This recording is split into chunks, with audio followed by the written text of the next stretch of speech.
Good evening. I'm going to call the meeting to order, please. Would everyone stand to say the Pledge of Allegiance?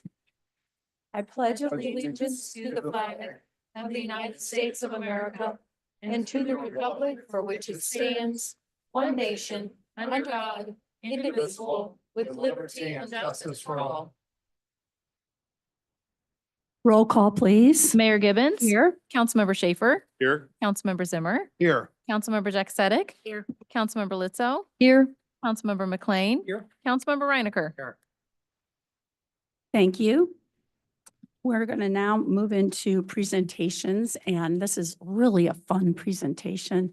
One of our favorite friends of the police force is here to talk about Shop with a Cop. Gary Baldridge. Good evening, Mayor, Council, staff, and friends. Appreciate the time tonight. So on December 7th, more than 20 officers volunteered their Saturday morning to do Shop with a Cop. This is our 7th annual year doing this, which will mark my 7th time standing in front of you, closing the story that I like to start early in the fall. So for my new council members and guests who are here tonight, what is Shop with a Cop? So Keith Rawlings of Youth in Action came to the police station 7 years ago and suggested we do Shop with a Cop. What we do is we partner with the Kirkwood School District, and they provide kids from families who may not be doing as blessed as other families. We take them shopping, they get to spend time with an officer, build a relationship, build a rapport. We have a great morning. Chief at the time thought that this would be a great idea for the Kirkwood Police Officers Association to partner with the police department and spearhead and run. As you can see, even though it's 7:55 on a Saturday morning, all my guys are smiling. We're happy to be there. It's fun for us just as much as it is for the kids.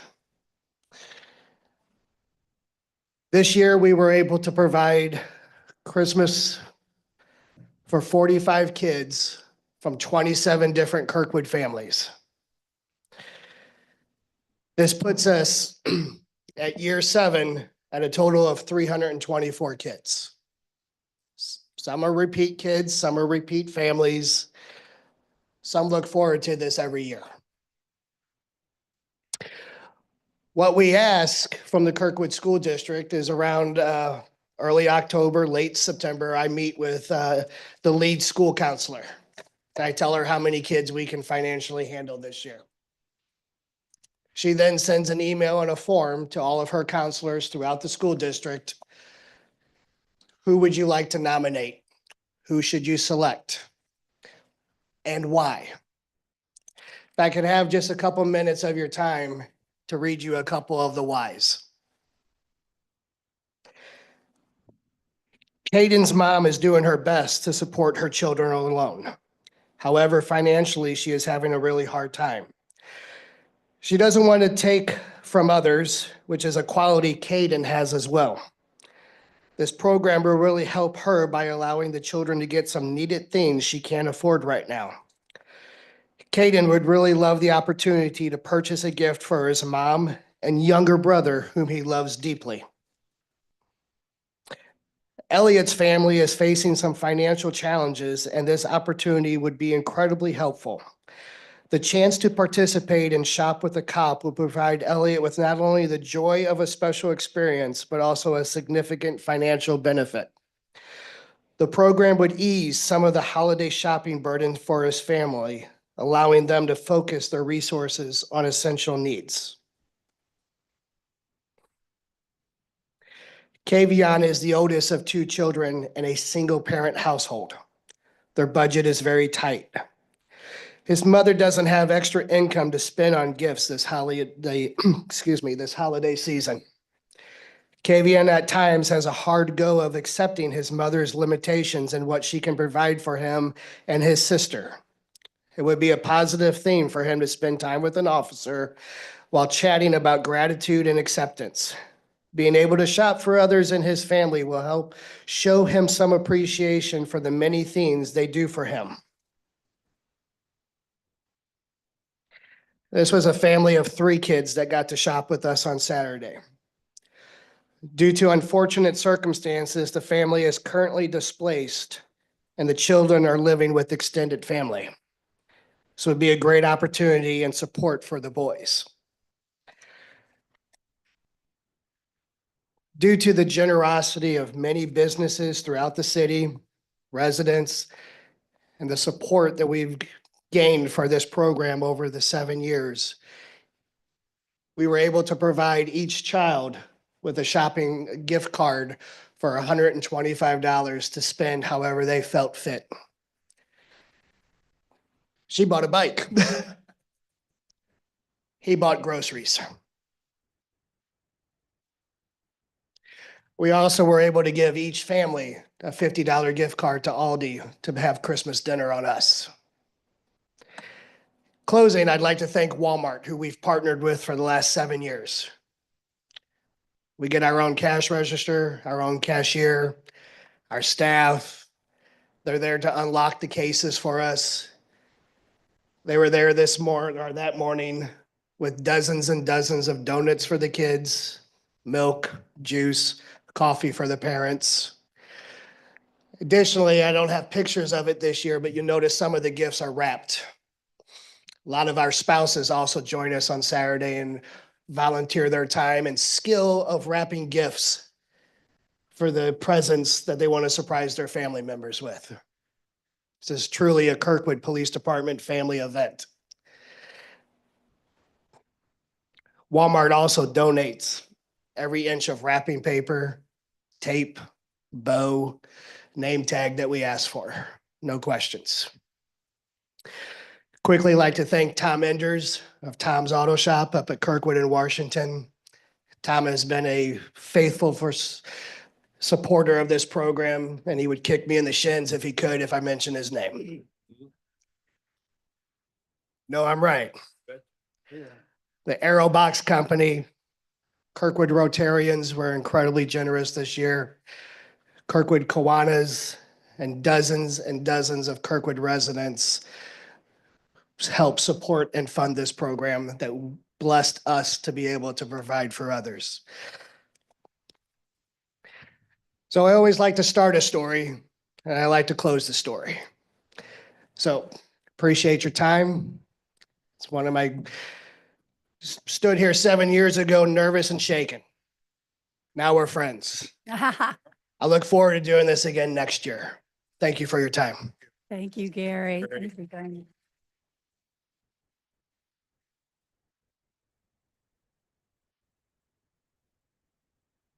Tradition. Thank you, Gary. Now we are going to conduct a public hearing regarding a request for zoning code text amendment on the color temperature of outdoor lighting under section 25-52.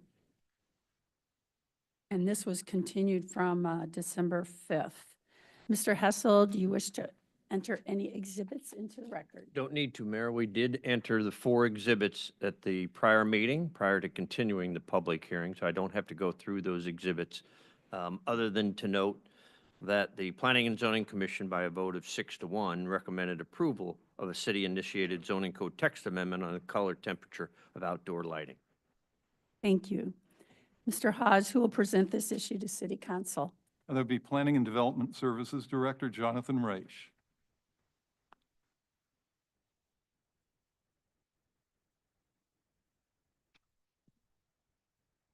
Good evening, Mayor and Council.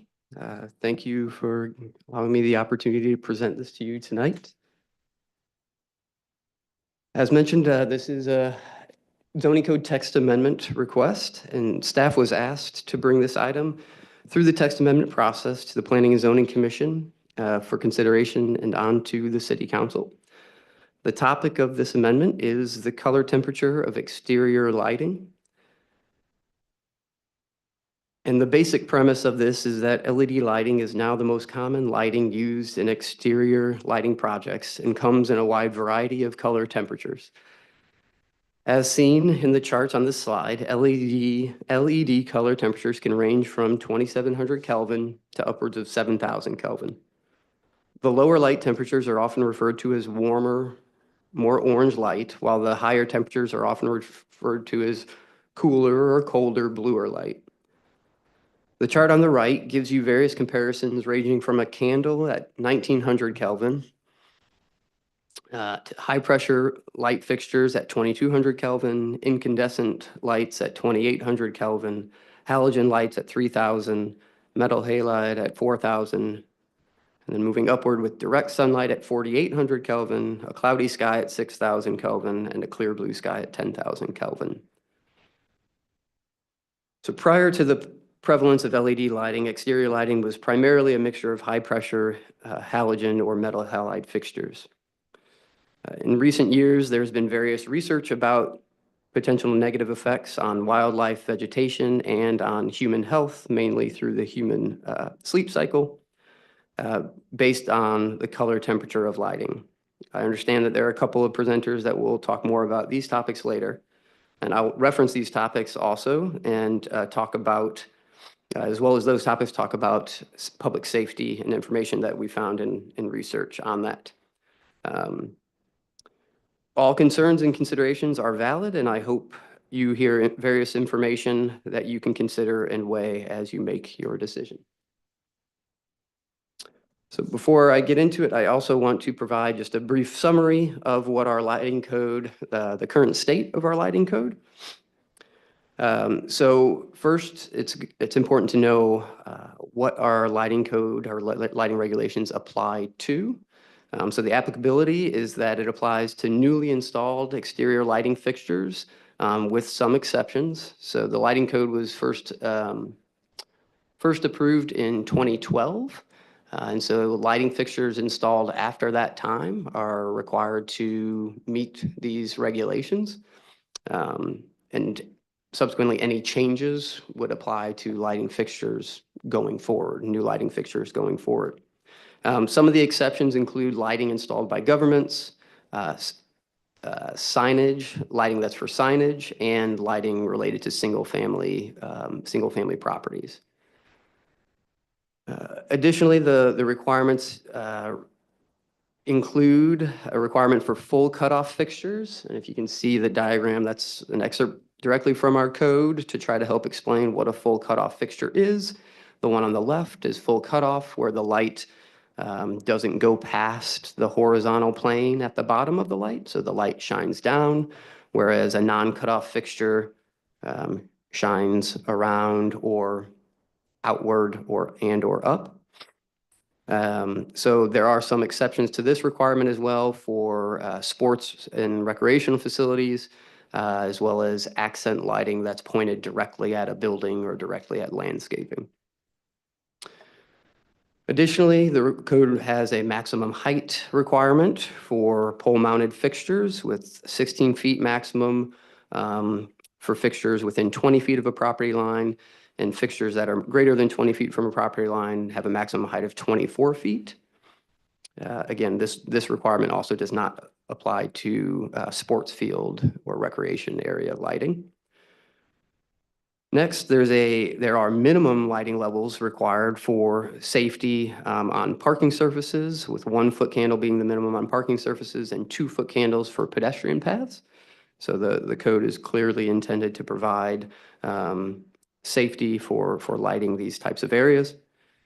And lastly, the one I want to call out is that we also have a maximum illumination level on adjacent properties.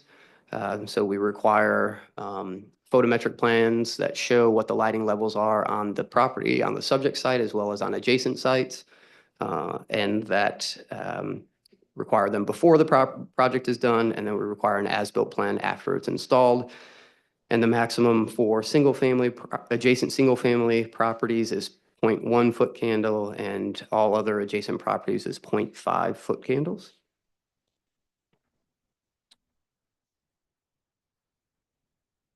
So When starting this research, we also looked at what other cities were doing and presented this information to the Planning and Zoning Commission as well.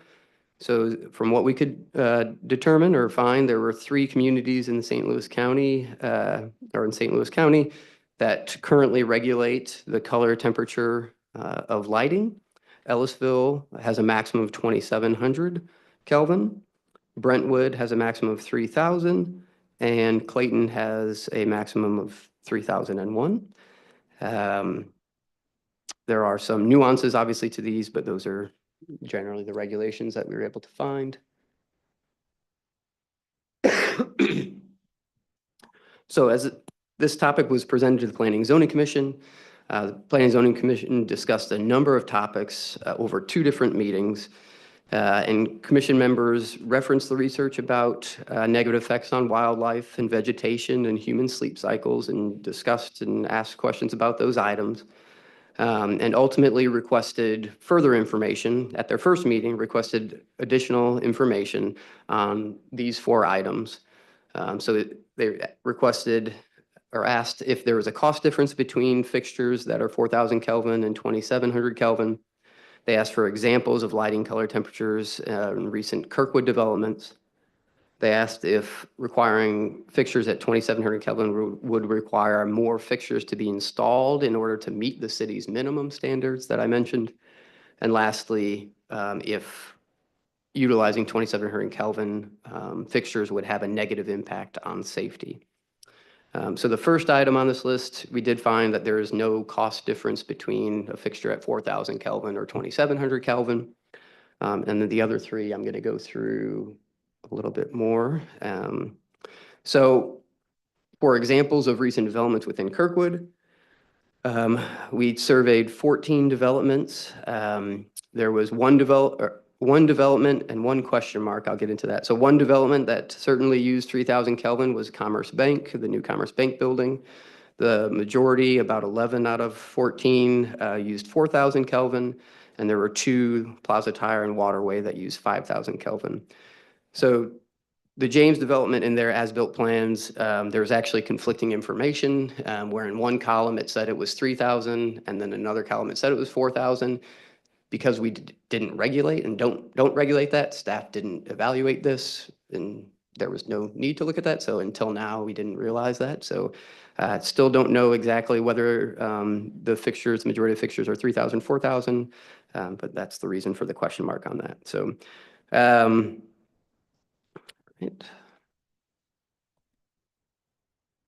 And I guess it may be obvious, the reason the Planning and Zoning Commission asked for this was to try to get a sense as you drive around town of what these comparisons would look like, right? So with the other item about whether requiring 2,700 Kelvin fixtures would mean that developments would need to install additional fixtures in order to meet our minimum lighting standards, we contacted Lighting Associates, which is a local lighting design company that the city actually has used. This excerpt that they provided is near the intersection of Kirkwood Road and Manchester Road. They worked on the Manchester Road project for the city and were able to use this as an example. And so they provided side by side. I understand you probably can't read all those levels, but this is an example of photometric plan. So this is how we look at those minimum and maximum levels for developments. Each point represents the level of foot candles. And basically the top diagram is 2,700 Kelvin fixtures and bottom is 4,000. And what it amounts to is that there were minimal effects to the illumination levels at the surface. So they're minimally affected when you compare 2,700 Kelvin to 4,000, and it's not anticipated that the increase in that you would need to increase the number of fixtures to meet the city's code. I will also note, and I'll talk about this later, so while we measure brightness in foot candles and show with these photometric plans, in our research, we found there's a lot of other factors that go into what makes objects detectable. It's not just purely the level of foot candles. So what I'll call brightness should not be seen as a direct substitute for visibility and for safety. So it's not dictated alone by foot candles, but I'll mention a little bit more about that later. So the last question was a little more complicated, and it was about what impact regulating the color temperature would have on safety. So the International Dark Sky Association is one organization that advocates for lower color temperature for lightings. I believe there is maybe a representative here tonight that will talk more about that. So they're one association, as well as the American Medical Association, that cite a 2016 study which recommends shielded lights and lower color temperature, lower than 3,000, primarily due to negative effects on human sleep quality, as well as effects on wildlife and vegetation. As I mentioned, I already said that, sorry. So the Planning and Zoning Commission presented this information, did discuss this. And let's see, sorry. So similarly, because the question was about safety, we need to look at the purpose of the lighting, as I mentioned, is to light parking lots and pedestrian paths at times of darkness. So we found information from the Illuminating Engineering Society as well as FHWA. And Illuminating Engineering Society, IES, has adopted a recommendation for warmer lights where possible, but also acknowledges that there may be times when color temperatures above 3,000 would be beneficial from a functional perspective. And IES has been cited in FHWA materials that they have concern with recs that say lighting should not exceed 3,000 Kelvin. Again, because the color temperature alone is inadequate, in their opinion, to evaluate health outcomes. Multiple FHWA publications have been created after the 2016 AMA study and indicate that lighting at 4,000 Kelvin increases visibility of pedestrians and other objects for drivers, and that 4,000 Kelvin is believed to increase alertness and enhance cognitive performance. FHWA states that 4,000 Kelvin is best for visibility. So as an example, there are multiple charts and graphs in a few of their 2022 and 2023 documents, but this is one chart from their pedestrian lighting primer, which it's broken into 3 sections, with each section, the red, black, and blue, representing different color temperatures of lighting. The red bars representing 2,200 Kelvin, black bars 4,000 Kelvin, blue bars 5,000 Kelvin. And so while they have this specific chart shows 2,200 Kelvin, there are other charts that, in my opinion, were a little harder to understand that also compared 3,000, 4,000, and 5,000, and the outcomes are the same as what this chart shows. And ultimately, in these 3 sections, if you look at the top horizontal axis, it also compares various luminance levels, 0.5, 1, and in some cases 2 candelas per meter squared. Ultimately, let's see. If you look at comparing 1 candela per meter squared, so the middle bar on the 2 right sections or the right bar on the red section, it compares at 2,200 and 4,000. Objects would be detectable from 63 meters using the 2,200 Kelvin lighting and 85 meters for 4,000 Kelvin. So this is one of the reasons that FHWA recommends 4,000 Kelvin for detectability of objects and for safety. So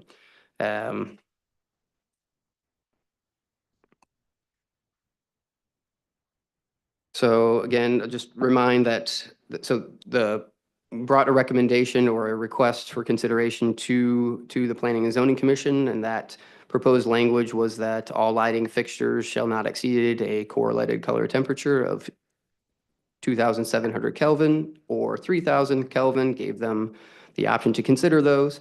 And again, I'll reiterate that if this language is changed, it would apply to newly installed fixtures, right? Nobody has, as far as I'm aware, discussed requiring everybody to retrofit. This would be new fixtures installed. So that was presented to the Planning and Zoning Commission, and again, after 2 meetings and some good discussion at the Planning and Zoning Commission by a vote of 6-1, they ultimately recommended adding a subsection that requires a maximum of 4,000 Kelvin with language that encourages applicants to consider lower temperatures. The Planning and Zoning Commission based this on the information that was presented, or based on the information that was presented. They were not comfortable mandating the lower color temperatures of 3,000 or 2,700 Kelvin. However, they questioned whether or not many businesses are even aware of the pros and cons of lower color temperatures. And so by providing the language to encourage applicants to consider the lower temperatures, they hoped it would cause businesses and lighting designers to give more serious consideration to lower the temperatures rather than just going with the current industry standard.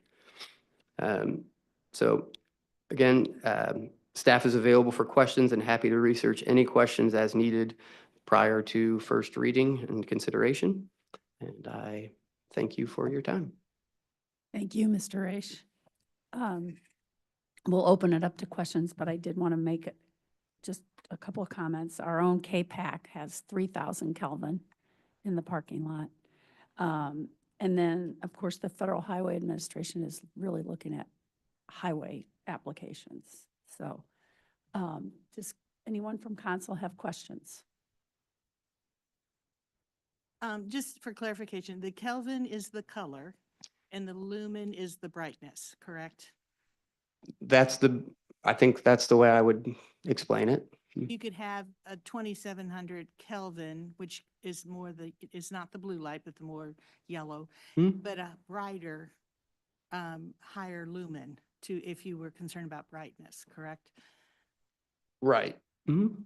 Yep. And then we're talking about commercial property. We're not talking about street lighting, correct, in this ordinance? Correct. These regulations do not apply to street lighting. Street lights. So some of the highway stuff is maybe a little bit different. Well, so the reason the comparison was brought is that the reason for the parking lot lighting and other site lighting is to provide safety and visibility on commercial sites. And staff felt that was a relatively good comparison as far as the purpose of the lighting to pedestrian. I mean, the FHWA information is about pedestrian focused safety. So we felt it was a good comparison. In any of your research, did you look at peer-reviewed research on the effects of blue lights or the different Kelvins and that? I mean, that may have been too deep into what P&Z does, but did you get any outside peer-review research to kind of measure out the pros and cons? So the closest thing, I wouldn't call it peer review. No, I mean, the IES and FHWA have published responses to the original 2016 AMA. But no, I typically don't get into peer review research. Additional questions? Well, mine, at least right now, I don't have any additional questions, but I do have some comments about this. So, first off, I want to apologize in advance for writing out my thoughts because my memory is not what it used to be, and I have a lot of information I also want to share about this topic, so I apologize if some of you drift off in the next few minutes. To me, Ask you to kind of keep it you don't have concise. that 3-minute time buzzer like there was at St. Louis County, do you, Mayor? No, but just. I'll talk fast. Okay. To me, proper and sufficient lighting in urban areas not only supports walkability in our downtown area, but also in the outlying areas. This helps take away noisy, smelly autos off the car, reduces the need for more parking as we have people walking. This also has health benefits. As people get more exercise, it benefits our businesses, our city budget, and our economic vitality as we have more people walking around town in the various areas. Businesses rely on sufficient illumination for the safety of their patrons and security of their properties and inventory stored outdoors. Based on the findings of a study of downtown lighting from 2014, the city began converting to LED lighting from halogen and mercury vapor. I think most of those conversions are completed. LEDs, it was indicated that compared to those types of luminaires, LED helps reduce shadows and provides better and more uniform illumination of the downtown area sidewalks and parking lots. They're less costly and more adjustable than the previous older equipment.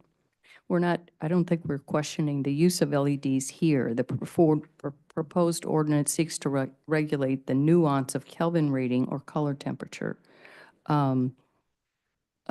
Lights of Kelvin, of 5,000 Kelvin produce a whiter type of light referred to daylight or as cool white, similar to natural light on a clear day. Above that, you get into cooler bluish white light, similar to noonday sun on a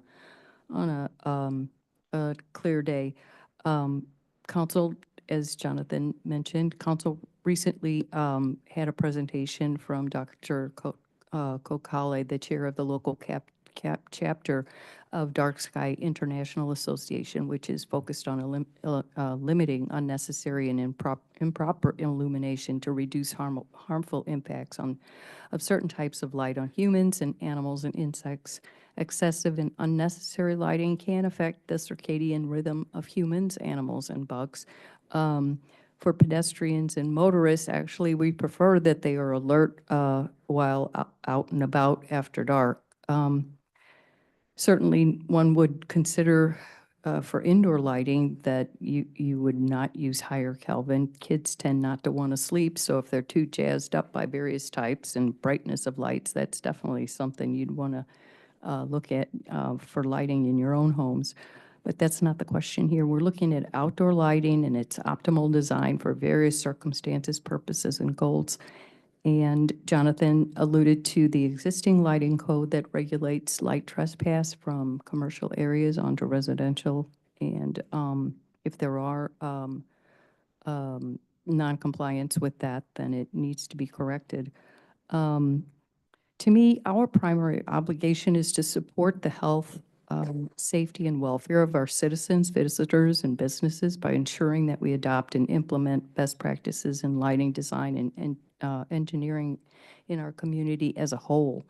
The downtown area in particular, along with other commercial districts, require proper illumination to serve their customers and protect their property.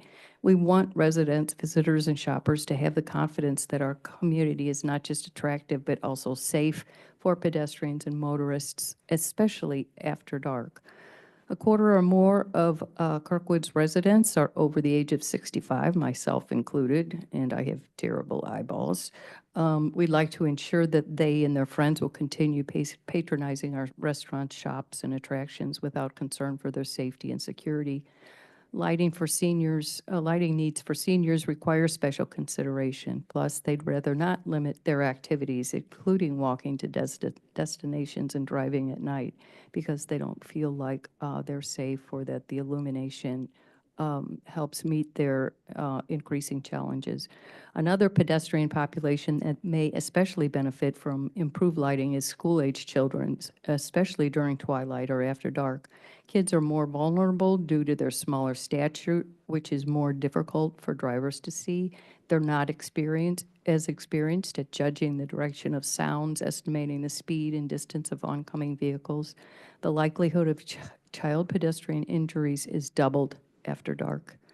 The FHWA pedestrian lighting primer of 22 reports that nationally pedestrian fatalities jumped from 59,000 in 2009 to 75,000 in 2019, and 76% of those occurred during darkness, which is also typically when there are actually fewer vehicles on the road. Recently, at an open house of, is it safe, Jonathan, this was your open house down at Meacham Park. I don't remember the Southeast Kirkwood connectivity. Southeast Kirkwood connectivity. I believe you had a resident from Meacham Park requesting better lighting of the walkway from the rear of Walmart so she can see better and feel more secure walking from home on the path after walking to home on the path after dark. We have all kinds of situations in Kirkwood, just various areas and business and more outlying areas. in areas where we have increased numbers of pedestrians, it's recommended to have twice the Candela rating per square meter than in less populated areas. Some people avoid walking to destinations or for exercise after dark due to fears for personal safety.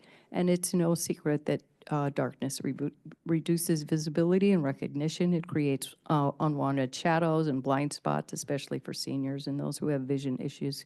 Women especially may limit walking due to fear of real or perceived safety issues after dark.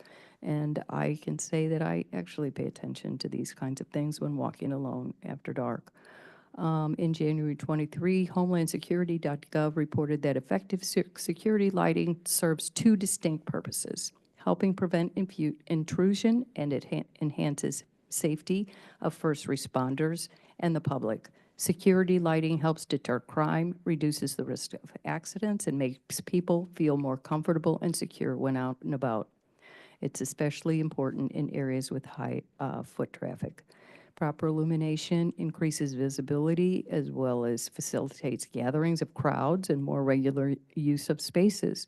Attractive lighting design encourages engagement of users to better care for the space and the people around it, fostering a naturally safer community. Outdoor lighting in a populated urban setting is best when one uses an approach that is tailored to the specific situations. Clearly, schools have different needs for athletic activities and crowds of young people attending classes and after-school activities at night. Illumination in residential, institutional, and commercial areas all have their own specific individual needs. Councilmember Letso, can you Wrap it up. summarize? Yes, please. So I acknowledge discomfort, glare, and disability of some LEDs, especially as alluded to by the Dark Sky Association.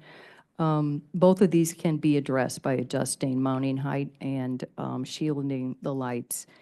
Also, I would advise to look away from light fixtures because you do have a retina response if glare is an issue. FHWA says you really don't want to do a one-size-fits-all.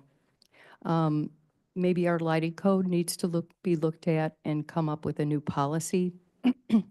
But for what is being proposed, I don't really support this ordinance, which I think paints the whole question with too broad of a brush. So I'd like us to maybe take some time and really look at this in a more nuanced way. Thanks. You. Any additional questions? Summed it up pretty well.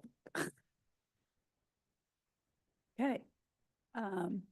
Very good, thank you. We will now move on to public comments, and I know we have a few. First is Stephanie Todd.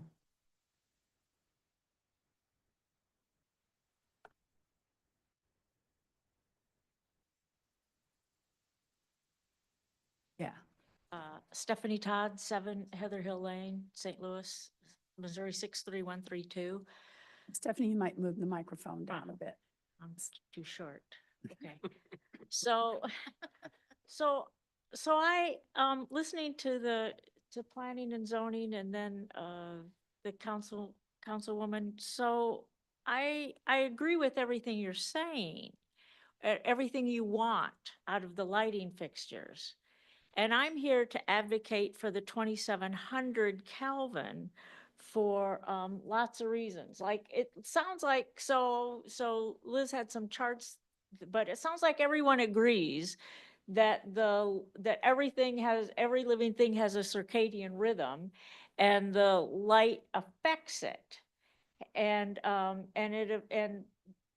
circadian rhythm affects a lot of things. It affects, our wake, our sleep, our functions, it can even, the CDC even says it affects our mood and our learning ability, if you want to change it. And I think it sounded like we all agree on that. Next slide. So what I want to say is, again, yes, the 3,000 Kelvin has significantly less blue light because it's the blue light that affects your circadian rhythm. And the 4,000 Kelvin has a huge amount of blue light. You can see it there under what, the fourth figure. It's got that incredible spike of blue. The 3,000 still has a spike. It's, like half what the 4,000 is. And then the 2,700 doesn't have hardly any blue. So that's why I'm advocating for the 2,700. And if somebody said, the lumens is brightness, and brightness has nothing to do with the color spectrum. So you can have the same brightness and lumens, but get that blue out. And then also if you get into the 4,000, that's the bright glaring white. Like, I hate these new LED car lights coming in shining in my eyes. They blind me. That's what the 4,000 does. And we have a saying, bright lights make dark shadows.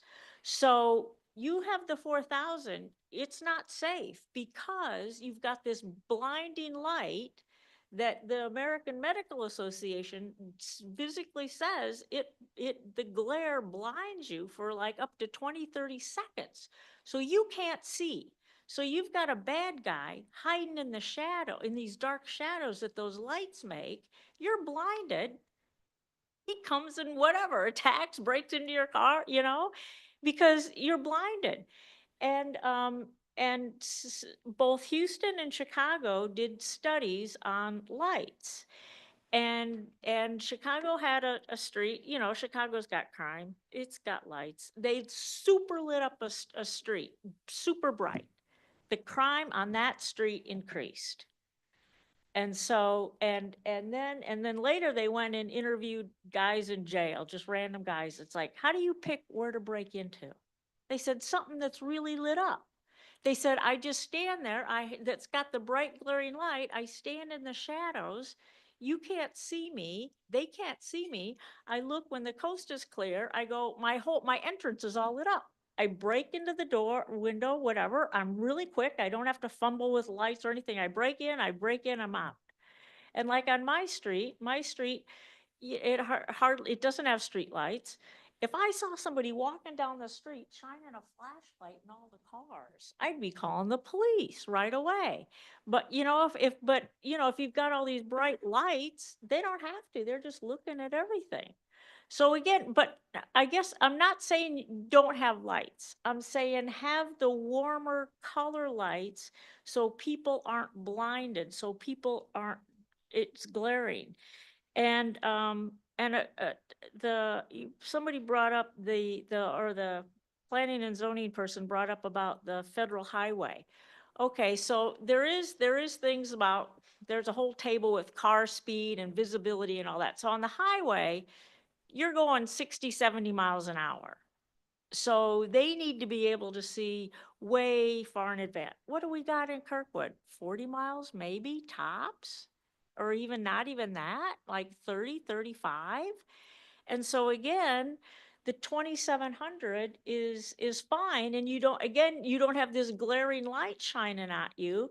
And if I'm driving my car and I've got this glaring street light or some glaring light from some business, I can't see a pedestrian because this light is blinding me and I can't see pedestrians walking in front of me. And then I just and the technology is changing really fast.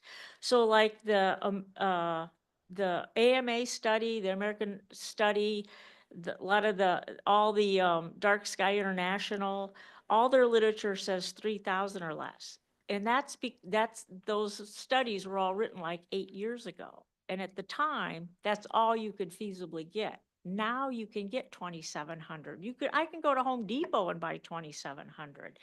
And it's good. And the one chart that was interesting that the planning and zoning guy put up, he compared 2,200, 4,000 and 5,000.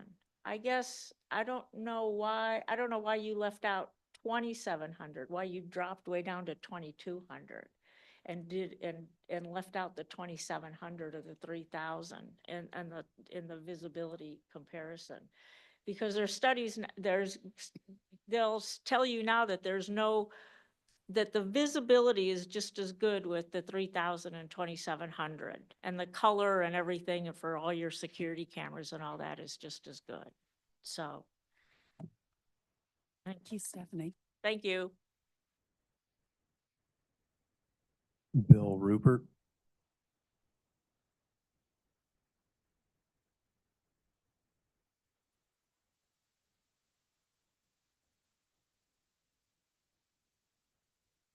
Good evening, Bill Rupert, 1328 Forest Avenue, a street without lights. We'd like to keep it that way. I guess I'm here tonight as kind of the tree guy. I had a neighbor who once called me Kirkwood's tree czar. I hope that isn't taken too negatively. Not at You know, all. it's interesting, and I graduated from the University of Missouri in Columbia back in the dark ages of the 70s. And my background is plant science and the applied science of horticulture. And I'm amazed in my 44 years how much knowledge and how much science has provided us with factual science-based information about plants, particularly, which doesn't really relate to tonight, but we know so much more about soil science today than, I mean, could ever have imagined when I took plant science and soils back in the 70s. But we've also learned a lot, and I think one of the slides here is talking about the impact of lighting on trees.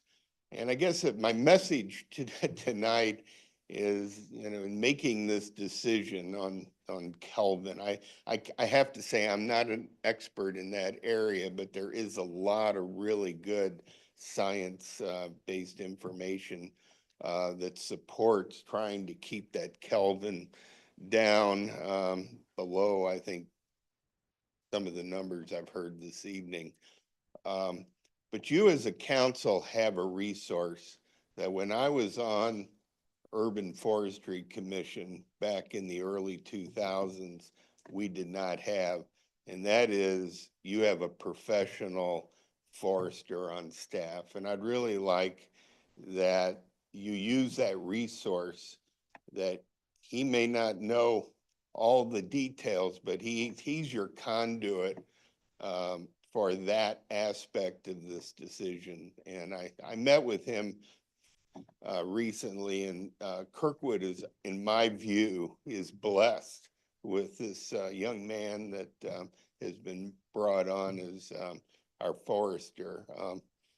You know, what you'll find in the tree world, and I won't get off on a tangent here, but a lot of really knowledgeable tree people, professional, aren't always good with what I call bedside manners. And that's talking to the public. And I think we've got a real winner with this current city forester. So please utilize that resource in making this decision, because this Kelvin issue does have an impact, and we are the green tree city, and urban trees have enough to deal with all kinds of challenges. Let's just try to keep the lighting at a level that doesn't further compromise or potentially compromise our trees. So thank you very much. Thank you, Bill. Mary Fitzgerald.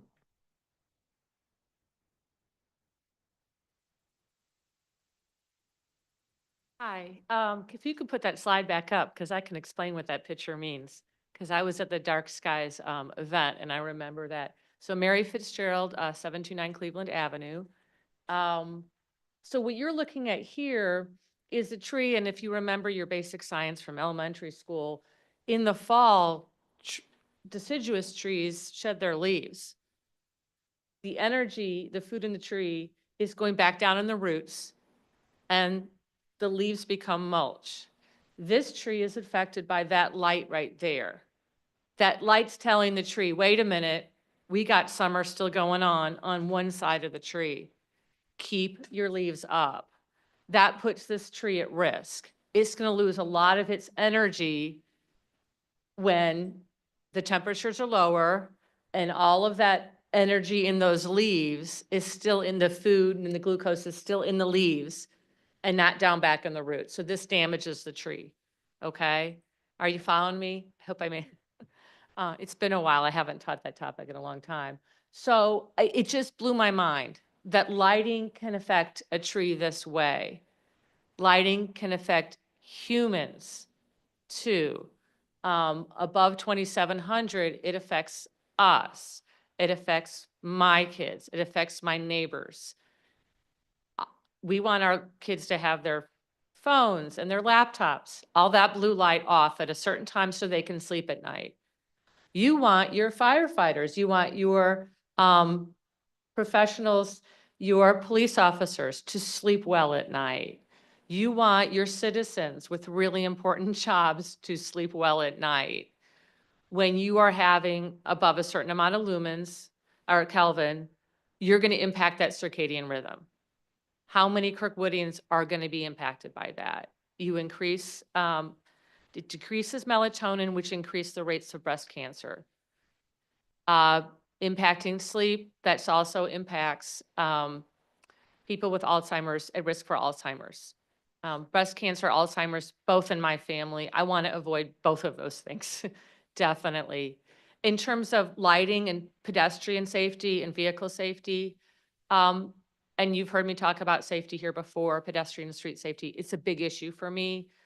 Just driving here tonight, those bright LED, especially the trucks, and you all know it, that light hits at you and you can't see for a couple minutes. If we have lighting in our community that's a higher Kelvin, that's going to impact visibility. That's going to make bigger shadows. That's going to make visibility poor. It's going to make it less. It seems counterproductive. And I heard what you were saying, and I went to the dark skies things last year. But in my experience, just driving here, just walking around the CVS, that bright blue light, I don't feel safe. I don't feel better. It hurts my eyes. I can't see as well. The lighter, more natural feeling light, I feel calmer. I feel like I can see better. And you really can. It's scientifically proven. Did you know 80% of birds migrate at night? 1 billion birds die in collisions in the United States. Half of those are small buildings and homes. The St. Louis Flyway is the 5th most deadly in the country. This is another reason why we really need to work on our dark skies. There is the Lights Out Heartland program. Cities, our Audubon Society, Riverlands has joined that. The Arch turns its lights off twice a year for a couple weeks at a time. Kirkwood really needs to look at these impacts too. There's an owl that's in my neighborhood. I want that owl to be okay. I heard it last night and it was amazing. I've seen red-tailed hawks, kestrels, bald eagle a couple times. I want that part of our community to be safe too. I really want you to think about how this impacts everyone. And if you don't have enough facts tonight, do delay the vote till you get more information. Thank you. You, Mary? Donald Picken.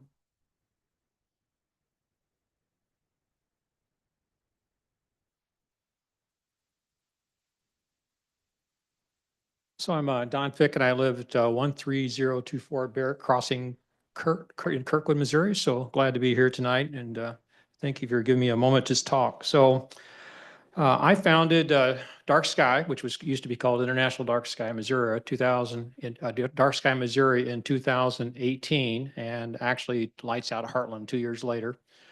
And when I first started, quite truthfully, I was, quite frankly, just looking at the stars, thinking I couldn't see them as much as I used to be able to see, and I was a little concerned about that.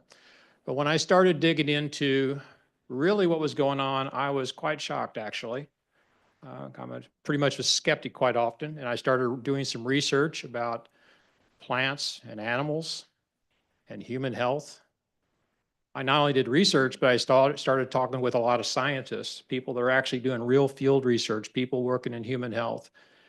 And the bottom line is, blue light is not good for you at night.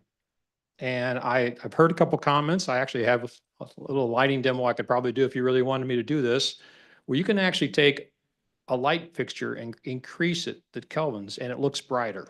Same lumens, exactly the same lumens, but what you're really doing is you're increasing the blue light, okay? I can take that same light fixture, leave it at 2700 Kelvin, and I can crank up the lumens and it will look brighter too. So there's two choices the way to go. One is simply kick up the kelvins, which makes it appear brighter, but it's not actually the number, increasing the number of lumens. The other way is actually to increase the lumens with the Kelvin lower. Your focus tonight, I think, is on blue light. I've had the benefit of doing this since 2018. I want to give you a couple of thoughts. First, when I started in 2018, I started looking for research. And what I found, I was very disturbed by that. Actually, there was most of the research was coming out of Europe. Since then, there's an explosion of scientific research, and it is starting to come online big time. I mean, I'm seeing it every day. You can go to darkskymissouri.org, look at the front page. You can see all kinds of stuff, everything from fish to bats to there's human health. There's all kinds of really interesting things out there. But also, if you take a look outside, because I've got the benefit of having done this over the last couple of years, okay? If you go outside, you look at what we have today, you say, oh, okay, that's interesting. This is what we have today. I've actually experienced this because I've really watched for it over the last couple of years. The growth of brightness of light is insane, folks. It is going crazy, and it's because you can get lighting now that will last forever, and it's a lot more energy efficient. So instead of one, what they used to call a 100-watt bulb, you get two now, and you say, great, they'll last forever. You get them bluer, right? Because that's what they're selling. And so what this is doing, it's just exploding. It's exploding the brightness of light and the blue color of light. So what I'm fearful of is that we will be living in a hospital room here pretty soon. It's going to be like blue light everywhere. And what that is from my research is, from what I've been able to see so far, is that is really serious impact on human health.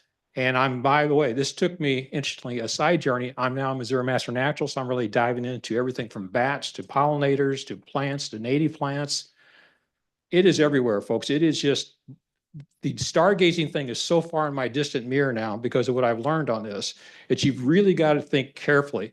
I think that if you choose to go too high Kelvin in a few years, you're going to be the guy looking in the rear mirror view saying buyer's remorse. I wish I would have gone the 2700 Kelvin because that is where it's going right now. That's where things are going, and particularly in Missouri, because we're really making some pretty good cases right now. I mean, go out to Ellisville. If they got 2700, go look at some of those things. What's interesting is that when you look at a city area, and I love to walk Kirkwood, by the way, I love to walk downtown. People really like the yellow lights better. It's not as sterile looking. It's more welcome. It's more friendly. It doesn't mean it has to be not bright. It just means it needs to be more yellowish looking. They love that yellow look. It just makes them feel more homey, more like it's a quality of life thing, if you will. So anyway, that's all I had to say, and thank you. Thank you, Don. Julie Holly.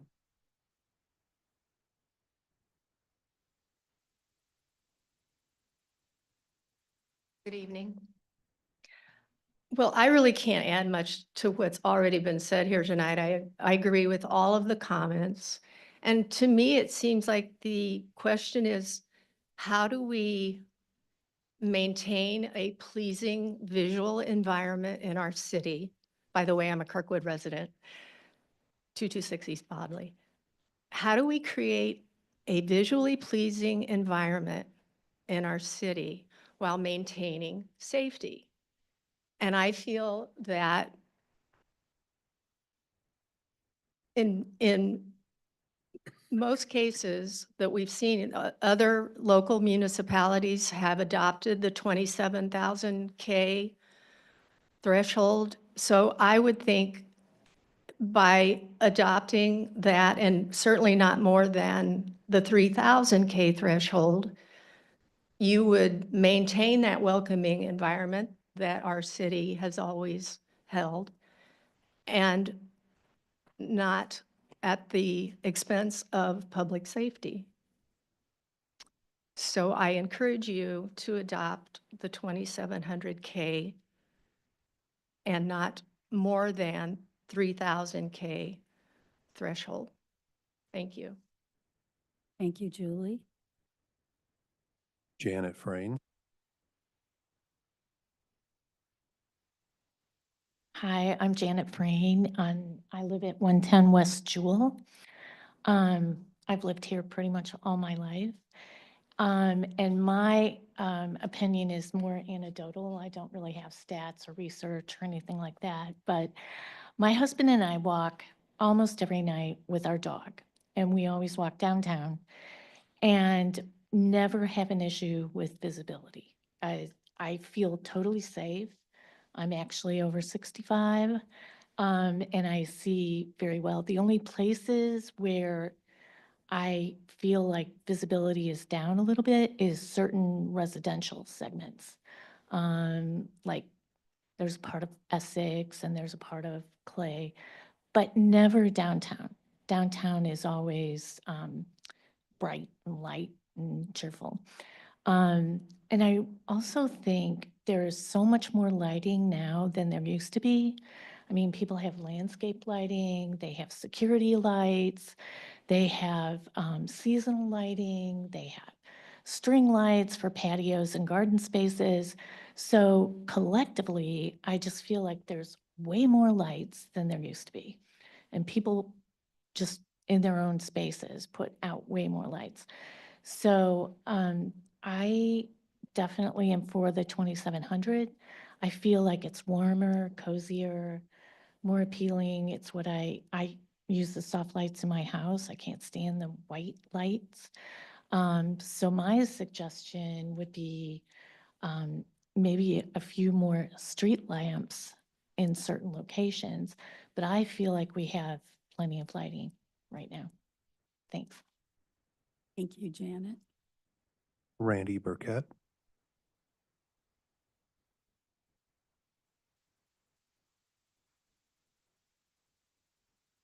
Good evening. I'm Randy Burkett. I live on Chapelford Lane in Shrewsbury.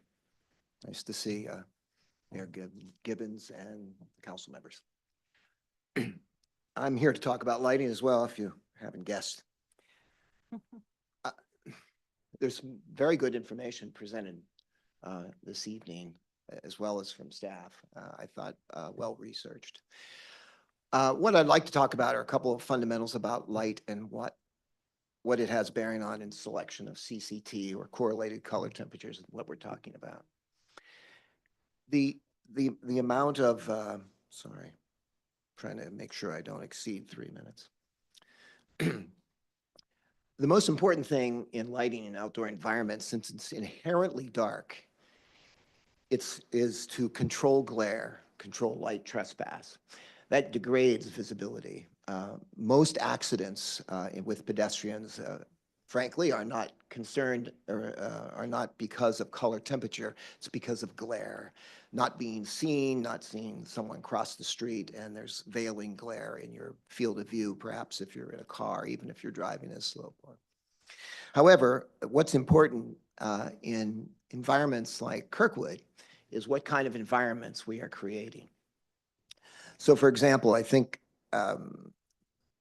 communities around the United States have been struggling with this. How much, well, LEDs, they use 20% of the energy of legacy sources, older sources. What do we do to, what do we select? What do we really want to do the job? We must remember what it is we need. In the case of high-speed highways using 4,000 K and sometimes 5,000 K, that does increase a certain degree, what we call visibility, and that can be more precise in your vision. But when you're traveling at 60 miles per hour, that's very important. You have very little time to make decisions. That's why the FHA, you hear them talk about using high color temperatures. In communities, smaller communities, we did a major master plan for the city of San Antonio. And in the communities that were pedestrian driven, streetscapes where we have retail centers, or certainly in bedroom communities and places where pedestrians interact, that is of much less importance in the color than trying to reinforce the activities being held in these areas. So in the case of 2700K, which is a very comfortable, warm, and inviting light, it helps set the tone for for the activities that are performed in those kinds of areas. We have to remember that, again, color temperature is important in setting the stage for what it is you're trying to do. But most of the problems with LED sources, you've heard several folks tonight talking about LEDs and why we need them. They're incredibly efficient, and because of that, their power has to be harnessed and well understood how you suppress glare, which changes visibility and so forth, like I was talking about. Short wavelength light, like 4000K, does scatter more readily in the atmosphere. So the higher the color temperature, the more egregious light you will have in your atmosphere, and unfortunately, in some cases, strain into bedrooms and other areas where you don't want that. Light levels, how much light is on a surface, those are important, but that's color really doesn't have a lot to do with that, as long as all these LED products can give you good color rendering. But the correlated color temperature is what makes the environment feel in a certain way. I've been designing lighting environments for almost 40 years of my career, and almost without any exception, warmer environments in streetscapes where pedestrians, where traffic flow is reasonable, under 30 miles per hour, we find that those areas, the small incremental difference with some of the higher color temperatures just don't matter in terms of driving. The glare control is much more important. And I think I would say that in terms of the longevity of the source, it's almost the same as all the others. These are very long-lived sources. You don't have to make that decision, if any, with any LED. I think that creating livable communities, communities that feel comfortable coming into their downtowns and walking around their neighborhoods and feeling like, this is where I want to live. And I think part of that decision it sounds like it's maybe holier than thou, but it really isn't. We can make these comfortable environments without having to use sources that are overly efficient or perhaps will degrade the atmosphere and spill light into areas where we don't want it, and ultimately not promote good livability. Thanks for your time.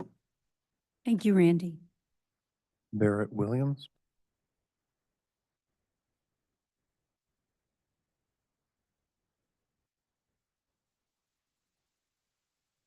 Good evening. I'm Barry Williams, and I live at 9001 Pine Avenue in Brentwood, which is one of those cities that Jonathan Rage pointed out has now mandated warmer LED lighting.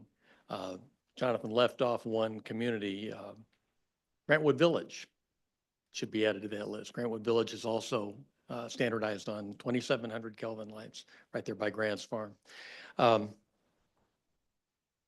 I live in Brentwood, but I have worked for the city of Kirkwood for the last 10 years, but I've been a very cheap employee because I work at the train station.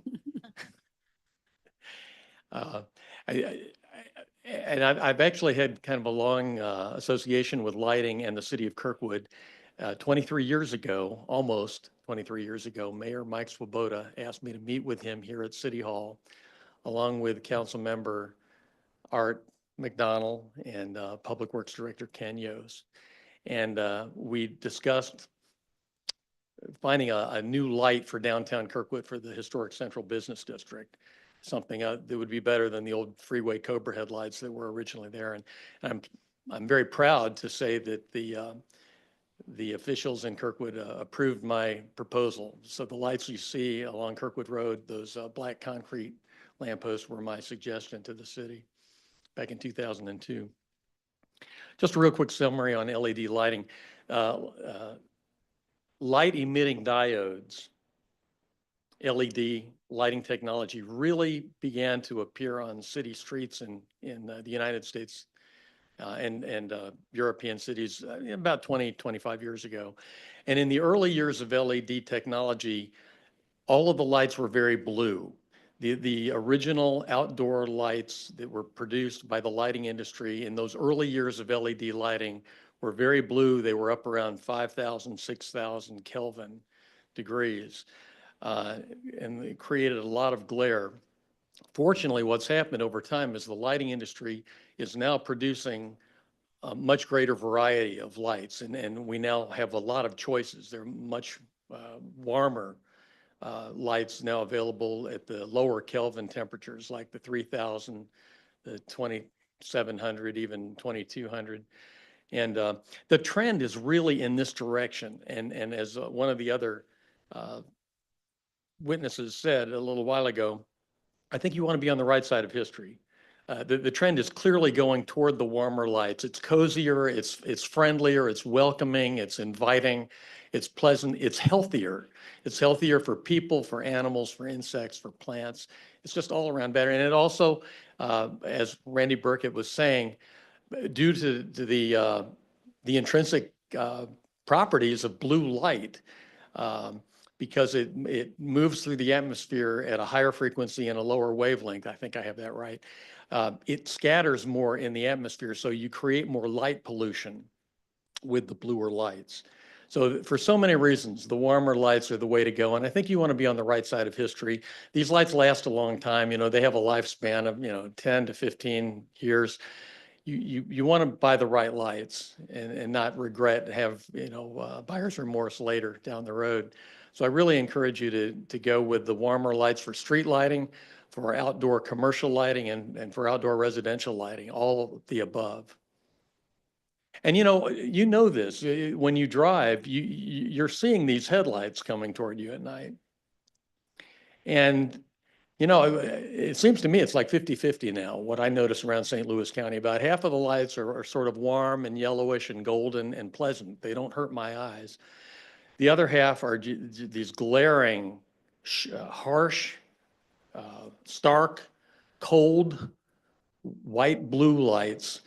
And when you get to a certain age, your rods don't respond as quickly as they used to when we were younger. And you really are, your vision is disabled for a period of time when you get hit by these really bright lights.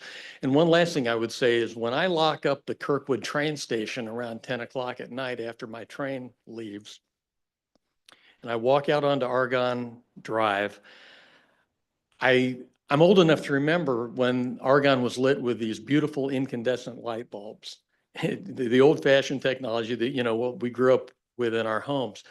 And Argonne was bathed in a nice, warm, pleasant, soft, cozy light. And now when I come out of the station at night, it's just sharp and harsh and glaring and sterile. It's like being in a hospital or something. It's just so unpleasant. And you don't want that in this downtown central business district with all your pedestrian traffic, do you? I don't think so. Thank you. Thank you, Barry. Mayor and council, there are no additional requests for comment on this public hearing. Okay. Hearing no further discussion, this public hearing is now closed. The bill will be on January 9th council meeting agenda for first reading consideration. Thank you.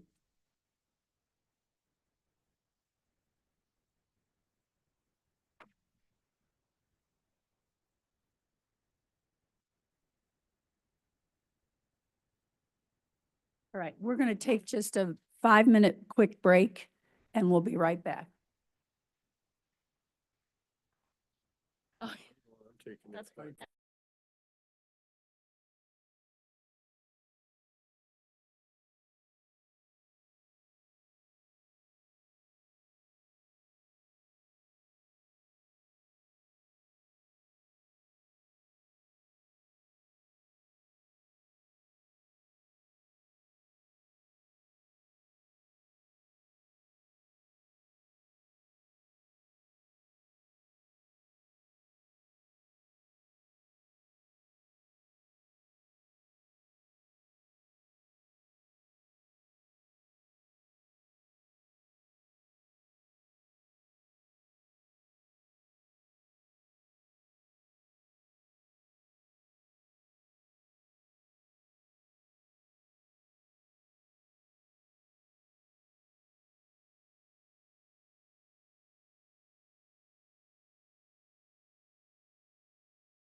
Us again, once again, for a public hearing regarding a request for a zoning code text amendment to change the size allowance in the zoning code section 25-42I and in the use specific standards in the zoning code section 25-45G and 25-45H relating to accessory structures in residential zoning districts. Mr. Hessel, do you wish to enter any exhibits? I would love to, Mayor.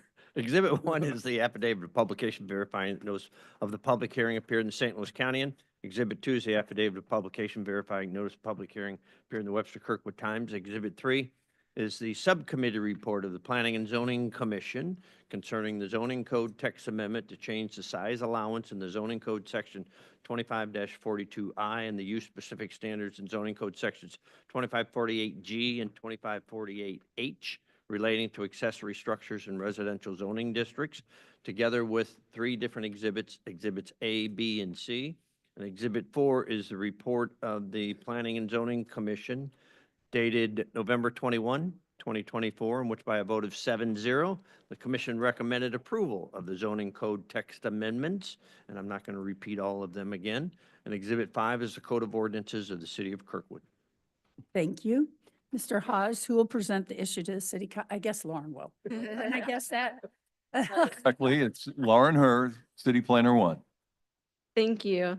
So yes, we received an application to amend the zoning code section relating to the size of the accessory structures. Just for a little bit of background, in October of this year, the Board of Adjustment denied the applicant's variance to build an accessory structure that would have brought their total lot coverage of their accessory structures to be greater than what our current code allows. And just as a general rule of thumb, accessory structures are different than the primary structure. They're usually a detached garage, a pool house, a storage shed, things of that nature. And when we talk about lot coverage, we're talking about the area under roof from a bird's eye view. So just to make sure we're all on the same page with that.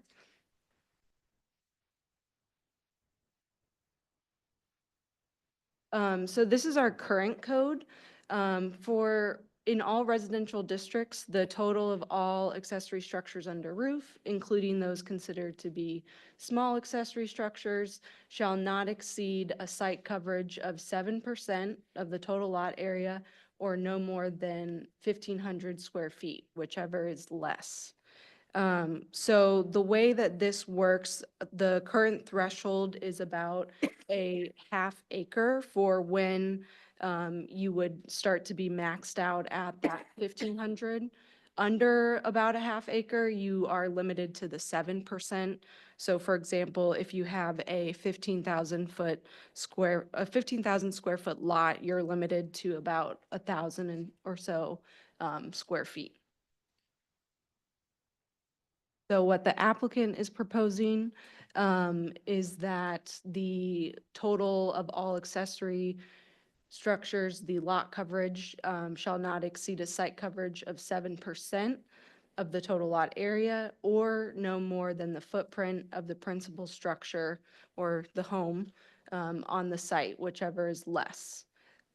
So in order to get a better sense of how residential properties of different sizes are affected by our current code, we created this map which shows single and multifamily zoned parcels. This is obviously a little bit hard to read, but the lighter yellows and greens are smaller lots and the darker green and blues are larger lots. In general, about if we flip to the table, it might be a little bit easier to understand. These first 3 categories of up to about a half acre, those make up 85% of the lots in Kirkwood.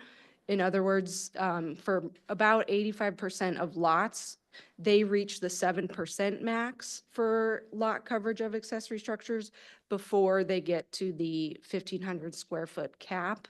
It's only once you get to a lot size of 21,428 or a little less than a half acre where you start being capped at 1,500. So anything over about a half acre, of land that your lot has, you're still limited to 1,500 square foot for your maximum of accessory structures. And so this was presented to the Planning and Zoning Commission. They formed a subcommittee and to talk about this in more detail. And during the subcommittee, they agreed that there should be a higher maximum than 1,500 square feet. But if it was just left at 7%, that would mean that about a 1 acre lot could get about 3,000 square feet of accessory structures. And the subcommittee thought that seemed too high. After discussion, they settled on about 7% or 7% with a maximum of 2,500, whichever is less. So similar phrasing to our current code. And that regulation would only apply to single-family zoned lots. The subcommittee also talked about the total lot coverage for all the accessory structures not being more than the lot coverage of the primary structure. Right now, this isn't explicitly stated in our code. If it were in our code, it would be similar to if your current house takes up 2,000 square feet, you would be limited to accessory structures up to 2,000 square feet. The subcommittee also supported keeping the current code requirements that we already have in place that limit the amount of accessory structures on a residential property to 1 detached garage and 2 other accessory structures like a pool house or a storage shed. Lastly, the subcommittee discussed the importance of distinguishing between single and multifamily zoning districts and how the regulations apply to each category. So at the 11/20 Planning and Zoning meeting, they voted 7-0 for the following code amendments. The first line, you can see uses is now used. It used to say residential districts. The reason we changed it to uses is to take into account the small number of lots that may be zoned commercial, but maybe have a single-family lot on them or a single-family house on them. So this would include those rare occurrences where single-family homes are on lots that aren't zoned single-family. And then section number 1 is new.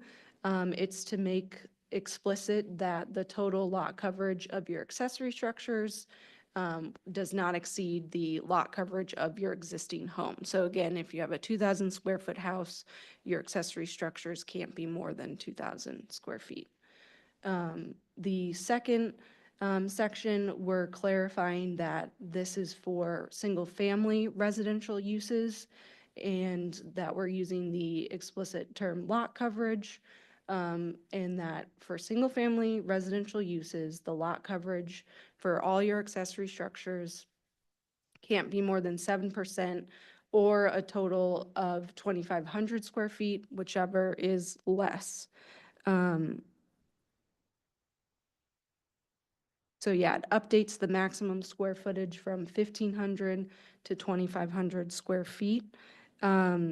If we go back to this table, our current threshold of 1,500 square feet impacts about 14%, these remaining categories of a half acre or more make up 14% of the lots in Kirkwood. And those 14% of lots are currently, most of them have that cap at 1,500. They're not reaching the 7% first, they're reaching the 1,500. So this code change would only affect the some of the 14% of lots where they would now lots up to, let's see, it was lots up to 35,700 square feet would meet the cap of 2,500. So once you get to about 80% of an acre, you're capped at 2,500 and you can't go, all lots greater than 80% of an acre can't go higher than 2,500. Otherwise, area codes, otherwise lots under that size are capped at the 7%. Hopefully that helps clarify things. So that was the P and Z recommendation for section 2542I. After the subcommittee met, the subcommittee had mentioned wanting to distinguish between how the code affects single-family versus multifamily. And after the subcommittee meeting where we discussed mostly section I, staff recognized that these two additional code sections, 2545G and 2545H, also the way they're currently written applied to both single-family and multifamily zones. The red is what we're proposing to specify that it only applies to properties with a single-family residential use.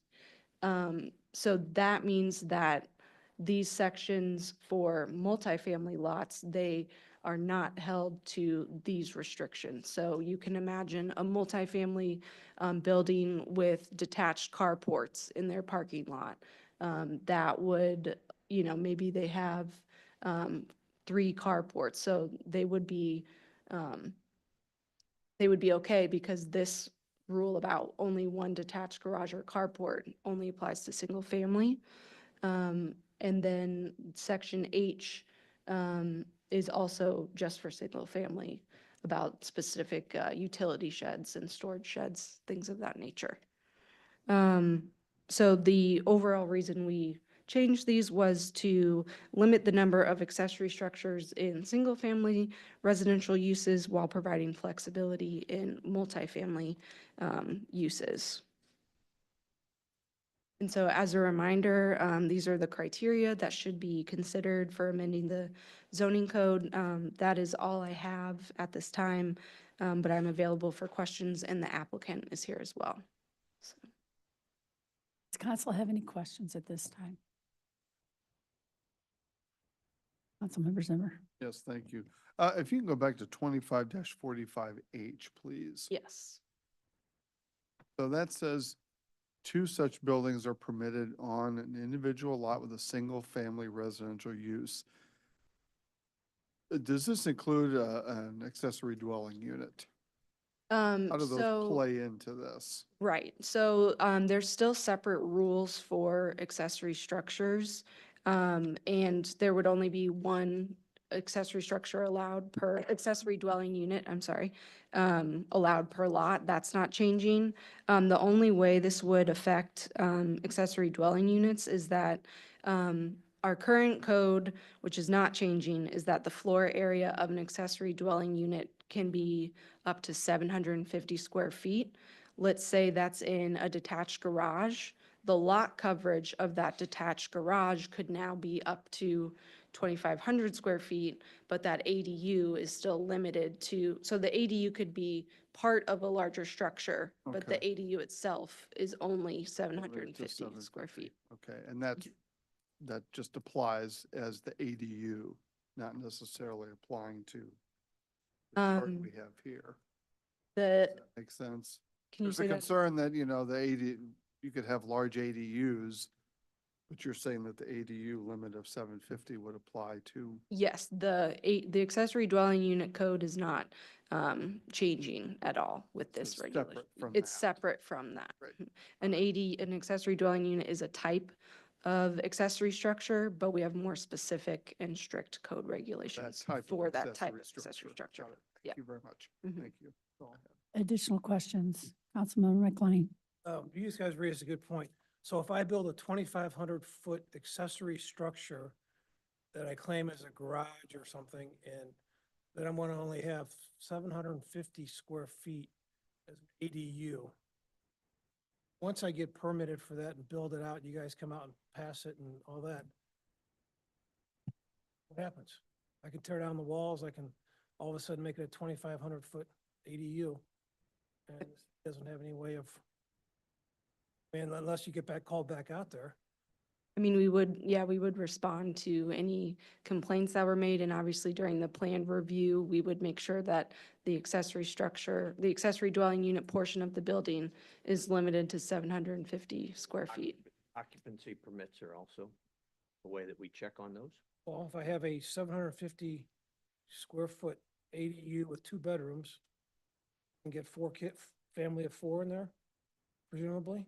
And now I get my occupancy permit, and now I'm in there, I get my permit 6 months later, a year later.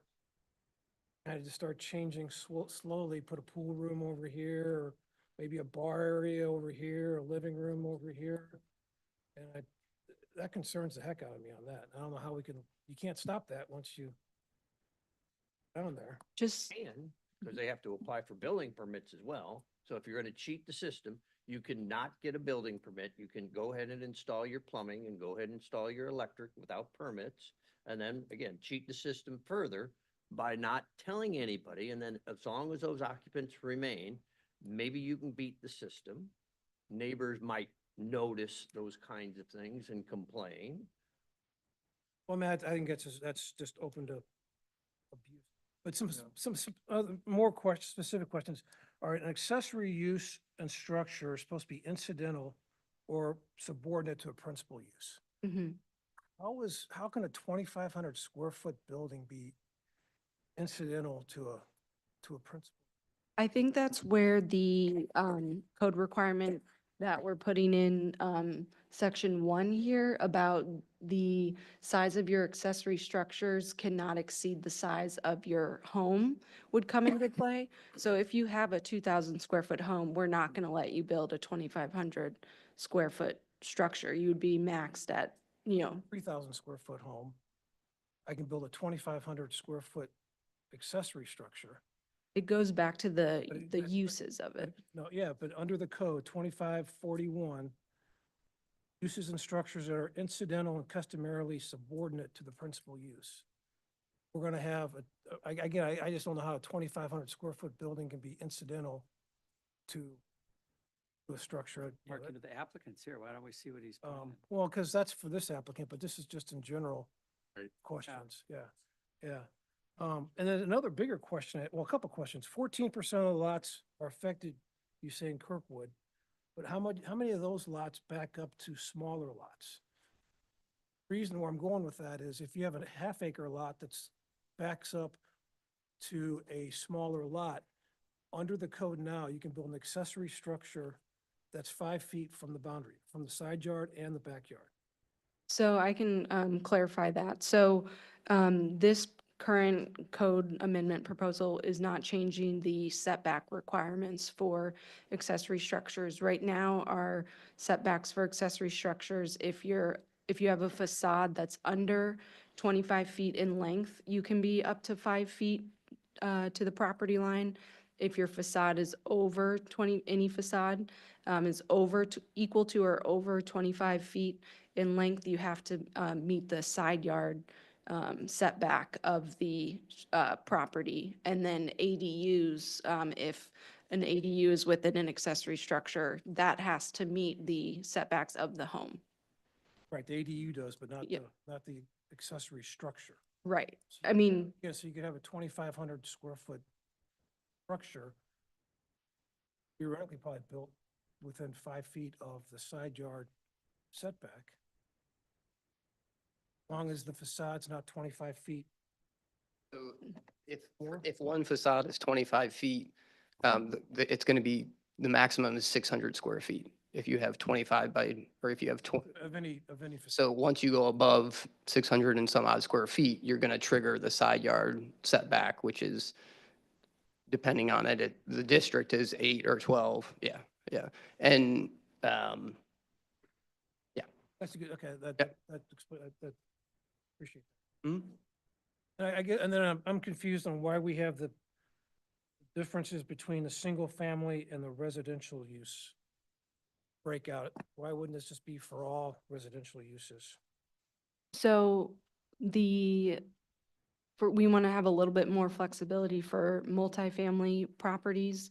The first section does apply to both single-family and multifamily. The second section for the lot coverage of 7% or 2,500, that doesn't apply to multifamily, just to give them a little bit more flexibility of having different layouts for detached garages and sheds and things of For that. giving who more flexibility?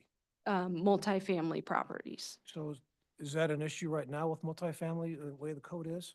If we were to, for example, there's some properties where you have, a certain number of apartment buildings and then carports in the parking lots next to them.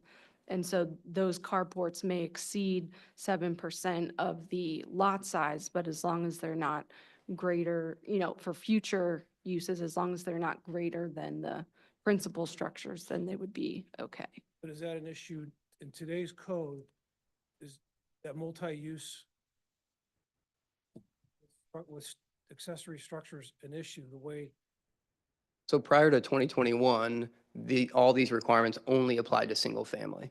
So when the code was reorganized in 2021, we tried to consolidate and make things more consistent, and it was an oversight that we didn't differentiate between multifamily. So we have plenty of multifamily developments in the city, or multiple, at least multifamily developments in the city that have more than 2 carports, as it was referenced earlier, and they were never held to 7%.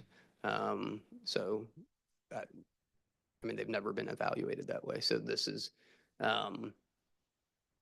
to allow similar development that has happened in the past and regulate it the same way as it was in the past.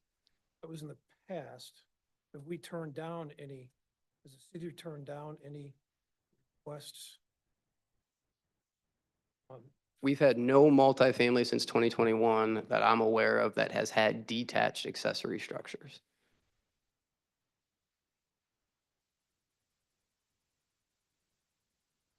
I'm done. Thank you, Mayor. So I was looking at other things on the agenda tonight, so I didn't really have time to study this, but I do have a couple of comments and questions. So I think I understand why the petitioner in a commercial district requested this zoning change, but I'm just wondering. It was Oh. not a commercial. The petitioner, their specific context was related for residential, Okay. R1.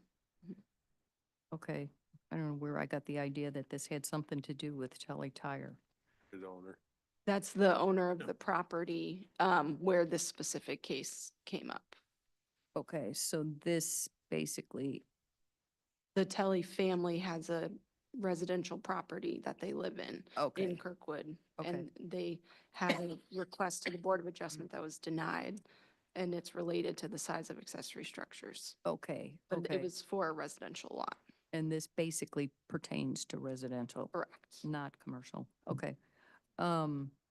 So I'm just wondering though, for residential, we had a whole presentation today about stormwater issues in Kirkwood. Mhm. And as I see it, this is going to allow much more construction on residential multifamily that's going to increase lot coverage and likely issues with stormwater because of reduced permeability and all of that. I'm just, as well as increased lot coverage, what typically comes with that is trees being taken down. Both of these things will exacerbate stormwater issues in Kirkwood. So I need to really think about this as to the unintended adverse consequence that this change might bring about. It's likely going to increase the construction of new accessory structures, perhaps even ADUs, as Mark McLean was alluding with. I mean, we all know that there are people who fly under the radar of our codes. Do you see adverse consequences from these changes? I guess I'll just clarify for the record that stormwater approval is a separate process from the code we're looking at today. This is just related to the zoning code. Stormwater is still a separate review process and approval process and subject to its own regulations. Right, right, but it's based on lot coverage and I think, I mean, we're closely looking at our stormwater guidance and all of that, and it seems to be sort of concurrence that our existing BMPs are not sufficient for the task, so even if they are modified, I'm not sure they'll be sufficient for the task. One note is that for single-family uses, there's still the overall lot coverage maximum. So if if they already have a large house that's, a certain up to the max lot coverage, this doesn't allow them to build more accessory structures. So there's specific accessory structure lot coverage, but that doesn't supersede the rules, the total lot coverage for the lot. So Jonathan, did you? Oh, okay. Okay. Okay. There was something that just came to my mind as you were speaking, but my elderly brain forgot what it is already, so, I'll We defer. can come back to you. Yeah. Does anybody else have a question? I do. Yes. Just real Jessup. quick, did P and Z even talk about stormwater concerns in their conversation on this? Not that I recall during the meetings. Right. And so, currently a half acre, 21,780 square foot lot hits our 1,500 max. And so if I'm doing my math correct, I play around with this. And then 3/4 of an acre will move it to, will increase that opportunity 50%. So that's a pretty significant increase even before we hit the max 2,500. So just, as I look at the math, going from half an acre to 3/4 of an acre, we're jumping the building size 50%. So again, it seems like some pretty big additional square footage covering more of the lots. And as we grapple with stormwater issues, I want to make sure we really understand, again, the impact across the board, not for any one piece of property, but for all of those that might be impacted. I can't verify the math off the top of my head, Well, but, I think about numbers. yeah. But, so it's the lots larger than 35,700 square feet or so that would be capped at, they get capped at 2,500. Any lots larger than that are, 2,500 is the max. Lower than that, 7% is the max.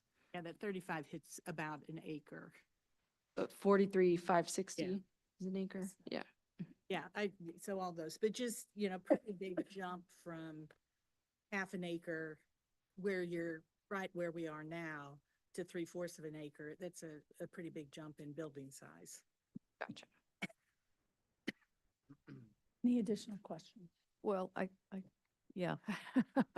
So I guess one concern is that,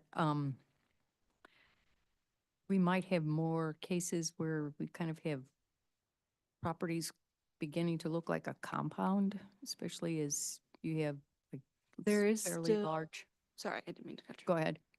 Just to maybe get to what you're concerned about is that there's still a cap of 1 detached garage per lot and 2 other accessory structures such as a pool house or a storage shed. So at most, you could have a detached garage, a pool house, and a storage shed, and the total of all those 3 can't be more than 2,500 if the lot is large enough to allow that. And again, those are only 14%, the lots we're talking about are a smaller majority than 85% of the lots in Kirkwood are under a half acre.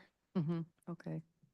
Well, and I sit on ARB, so I know, as you well know, I mean, we have multiple requests for reviews of pool houses, decks, gazebos, all this new, trend toward lot more outdoor living. So those would, as one of the provisions, I believe, sort of considered all of those. So you're going to see a lot more, again, back to the impervious lot coverage and those kinds of things where we're kind of maxing out.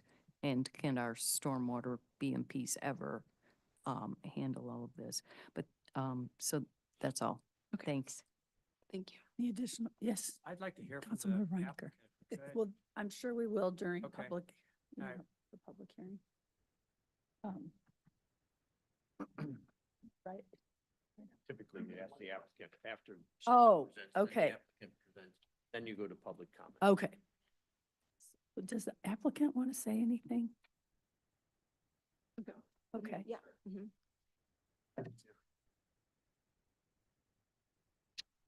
Good evening. My name is Will Shank. I'm owner of a architecture firm, Mission Architects. And I'm representing Aaron and Laura Telly, who are residents and business owners here in Kirkwood. They live at 1308 South Geyer Road.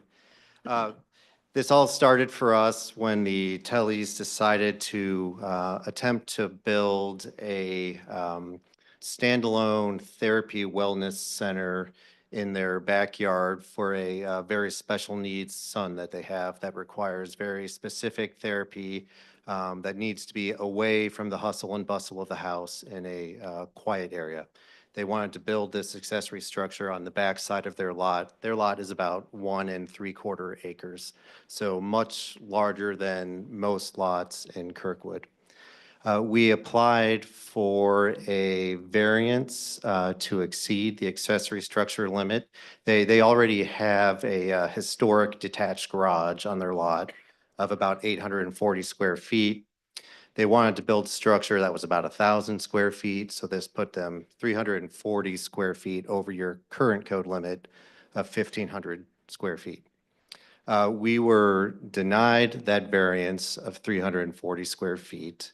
We were encouraged to, again, come and look at amending the zoning code because during the process of this variance, we did a lot of research ourselves, and I think planning and zoning as well, and found that many municipalities, Baldwin, Ellisville, Glendale, Richmond Heights, Rock Hill, Webster Grove, Ladue, just for an example, they all have provisions that allow for larger lot sizes to have a different exemption for accessory structures, larger accessory structures for larger lot sizes to become proportional with that square footage.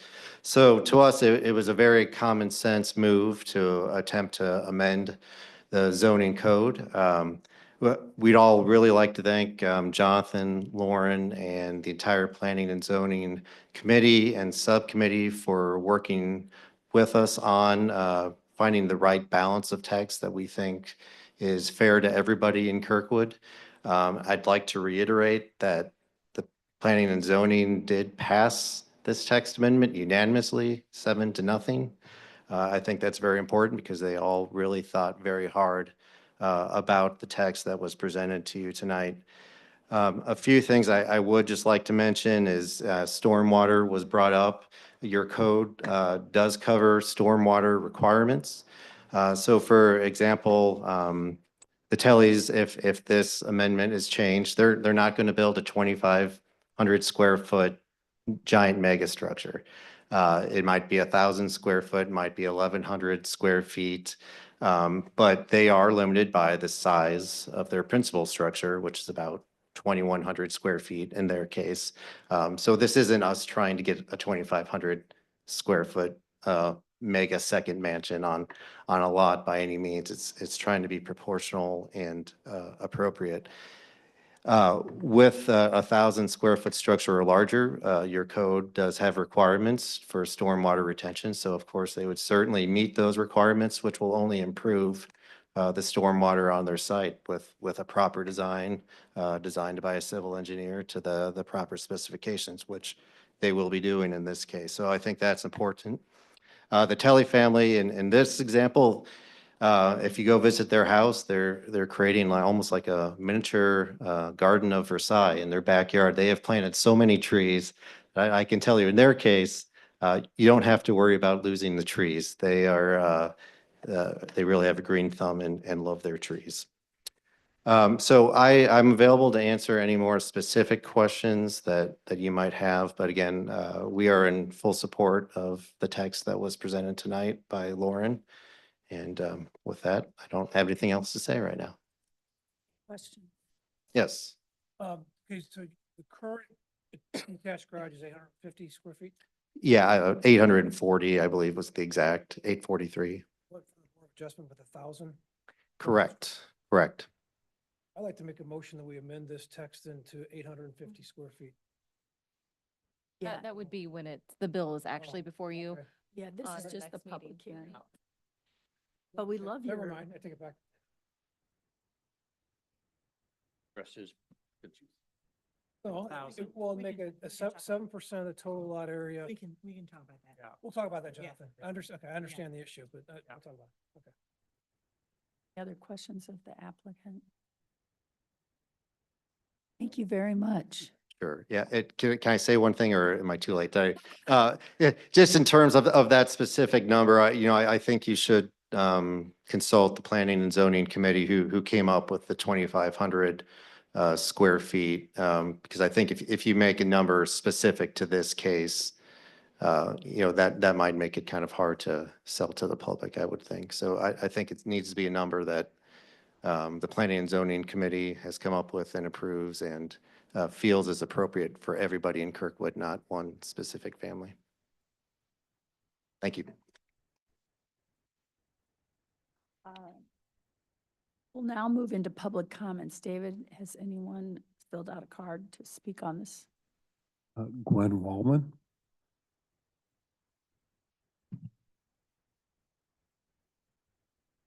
Hi, good evening. Thank you for the opportunity to speak. Gwen Wallman, 1002 West Adams. And I wrote up a spiel to say, but all kinds of other things have come up and it's really fascinating. I really liked the direction of the questions you were asking. I really appreciate it because I want to know too.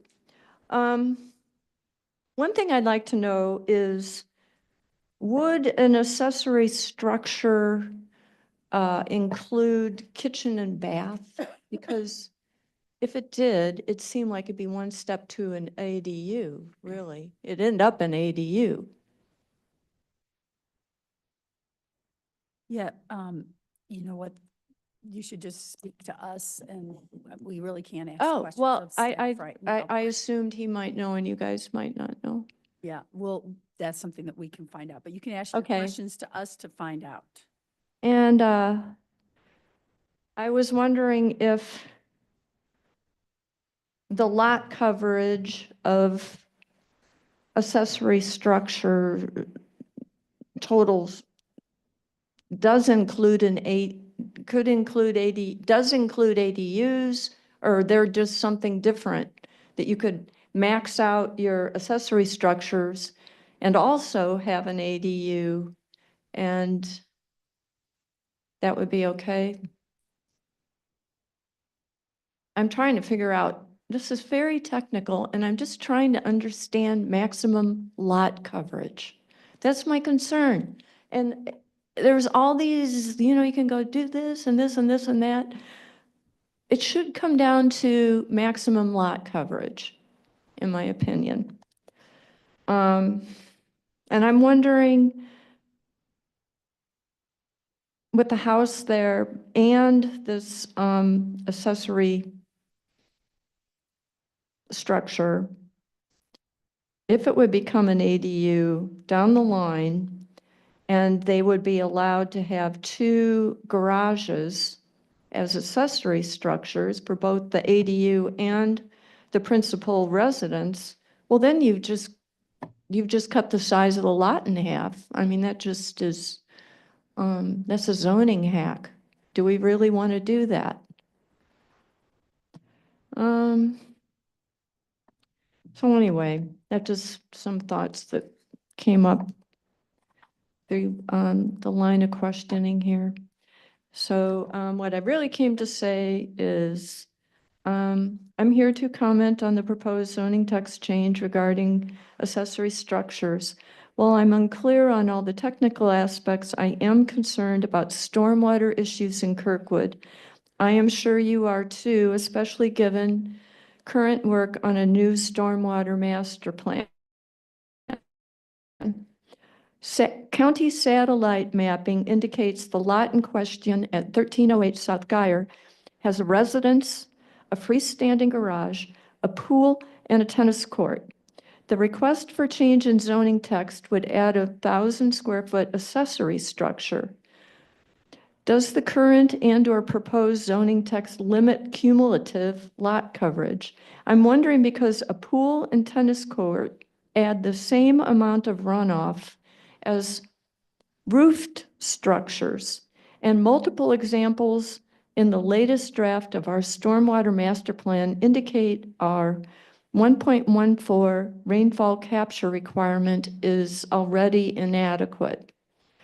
I know from personal experience, I live in R1 neighborhood, and I know from personal experience, even in R1, extensive impervious surfacing can cause runoff problems for neighbors. Larger lots do not necessarily provide protection. Increasing structural density invites direct damage to neighbors and cumulative damage downstream because stormwater doesn't just disappear if it goes down a street inlet. It ends up being somebody else's problem, somebody downstream. So we shouldn't kid ourselves about that. And given increasingly heavy storms with climate change, the minimal rainfall capture requirement needs to be raised. At the very least, I would not change the accessory structure zoning amendment that we have and would instead maintain the flexibility and control to address particular conditions on a case-by-case basis through variance requests as is. And on a related note, I just want to mention I would like council to consider street improvements that cause tree loss and increase impervious surfacing also work against us. There is much too much impervious surfacing in Kirkwood and tree loss, and we're paying for it. Please don't add more. Thank you. Thank you, Gwen. Mayor and council, there are no additional requests for public comment. Russ, would you like to have, we have planning department. If you'd like to address- call Jonathan back up for some more questions. Just to Council's address the two discretion, absolutely. questions.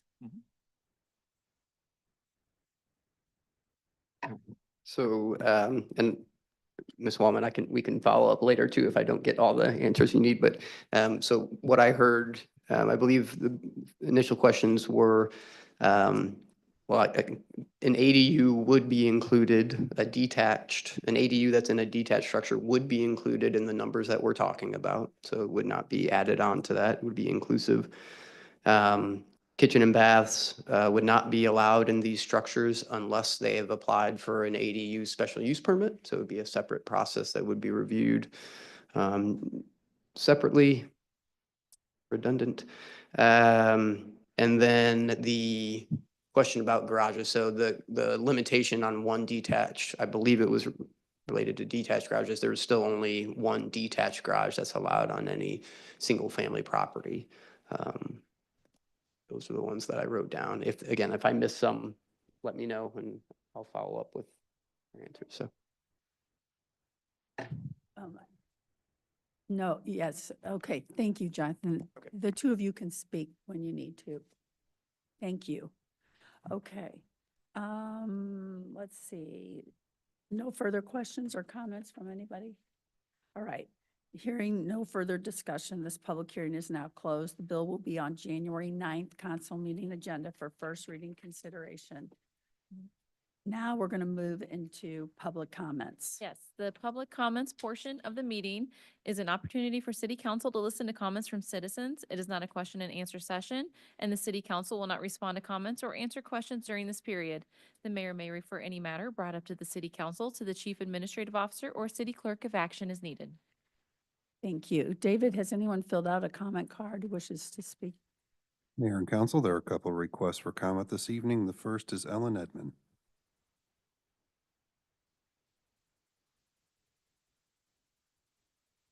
Good evening, and thank you for the opportunity to address you. Also, thanks for all the work you do on behalf of the community. I'm here this evening to express my disagreement and not to sound melodramatic, but even dismay at the text amendment that forgives the sidewalk requirement if the size of the building is doubled. This change was not suggested by our planners who create policy to implement and realize city goals. The change was rejected by planning and zoning. And these people specialize in making decisions that affect the long-term goals of the community. So I am wondering myself, what city goal is realized by this amendment, which benefits an individual wealthy enough to double the size of a building, that warrants the expense to the community? Because Kirkwood has been saying that our goal is to have a walkable community. Almost all of you have campaigned on walking and safety. And so I feel that there is already quite a generous break about not having to put in a sidewalk if you make an addition. And so as someone said earlier tonight, how do you want history to look at you? You're going to extend this break to an individual who is, as I said, wealthy enough to double the size of a building, while you're actually giving a slap in the face to so many people who walk.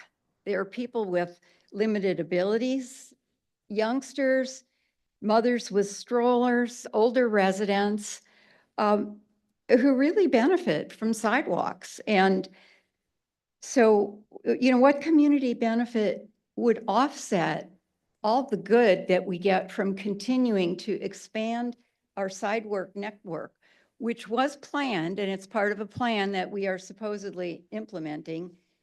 I know it goes slowly, as a lot of things do in government, but I personally feel that most of the people in Kirkwood expect us to continue that commitment to that plan. Historic houses do have their own protection. Actually, a historic house would potentially be degraded by such a large addition anyway. This does not make for affordable housing when you're doubling the size of a building. So I'm really not sure what the goal is, other than giving a break to someone who is wealthy enough to double the size of the existing structure. It sounds like it's another one of the many suggested attempts that sort of interfere with the market for housing, that, the free market in Kirkwood has led to housing destruction that people don't like. And some interference with that is unadvisable, in my opinion. I'm really not sure if that's what's behind this. But if you look at the safety of walkers, they've already got pretty much endangering themselves. It's very difficult to enforce the speeding. It's difficult to enforce residents tree trimming and bush trimming. And some people put their gardens, if they don't have a sidewalk, they put gardens right up to the curb so you can't walk on the grass. But, we have parked cars that affect the disability of people who are walking. So, we pretty much all agree that sidewalks save lives, they promote healthy living, they help local businesses, they encourage community building when people are out and about meeting each other on the sidewalks. So I'm wondering how the council can justify this benefit to a very few at the expense of such an obvious community asset that we have said we are committed to, and that we have said we are working toward. So Thank you, Ellen. Okay, I hope a majority of you will consider this importance. And I think a lot of people will be disappointed if this amendment is passed. So thanks for listening. Thank you. Mary Fitzgerald.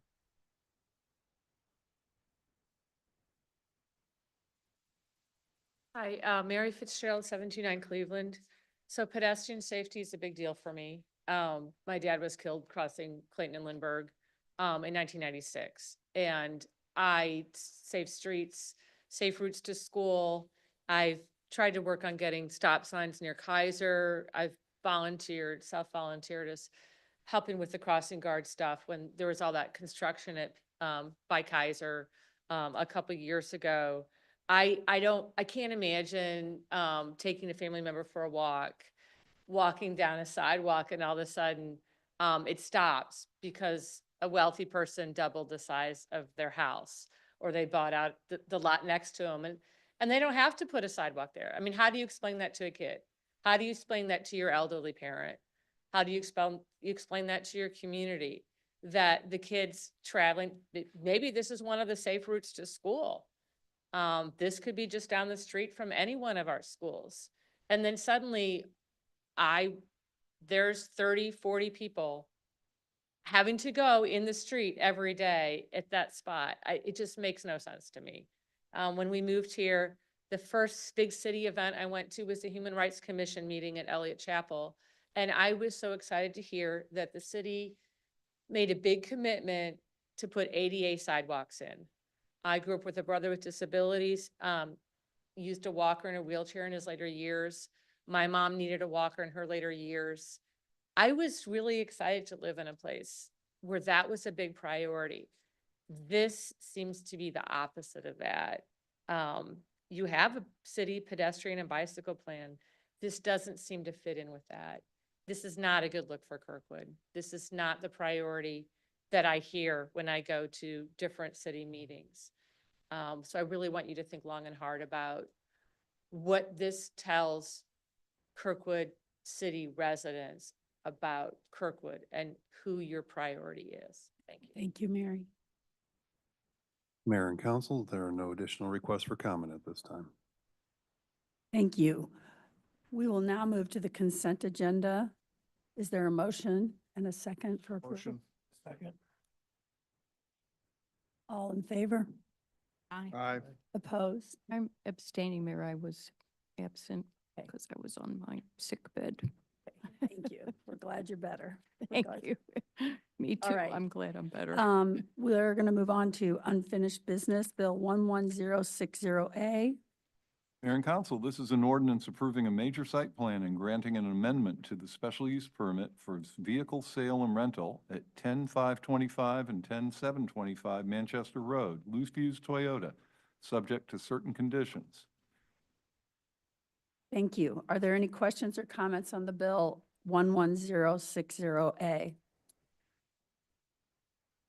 Continue this bill to the next meeting if that's possible. That will be January 9th, 2025. Just for the record. Okay.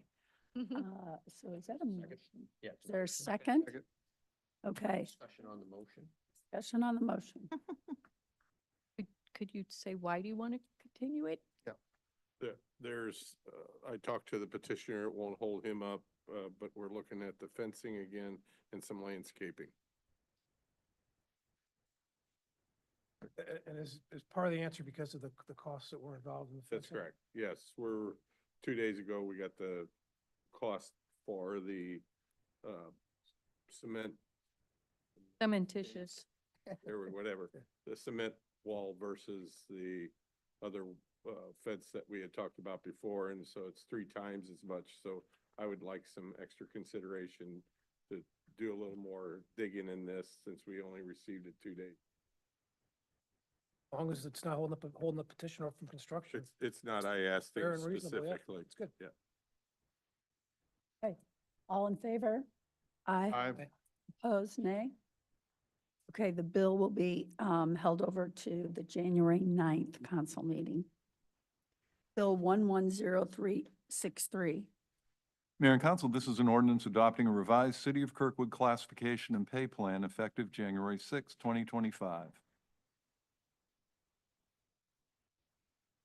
Are there any questions or comments on the bill? No? Okay. Roll call, please. Mayor Gibbons, Yes. Councilmember Schaefer, Yes. Councilmember Zimmer, Yes. Councilmember Jack Sadek, Yes. Councilmember Lizzo, Yes. Councilmember McLean, Yes. Councilmember Reinecker. Yes. Bill 11036 has passed final reading. Resolution 150, 2024. Mayor and Council, this is a resolution accepting the quote of Schaefer Electric in the amount of $79,935 for generator replacement for City Hall and authorizing and directing the Director of Procurement to issue a purchase order. Do I have a motion and second to accept? Oh, wait, So moved. Motion. the resolution is read. Thank you. All in discussion? For the record, this is, well, I'm sorry, go ahead, Paul. So this is for the replacement here at City Hall. I asked for clarification. So first off, last name Schaefer Electric I'm not any relation, so I want to make sure that's out there right away. Yeah. All them And crowds. I've asked for additional, looking at where the bid process was for this. I got that back today.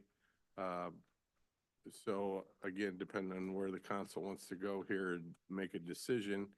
But I also asked for who was on the bid list that was sent out, and I understand that they do that for a generic, I'm not using the right terms, but I looked at the list and it includes things like landscapers, school supplies.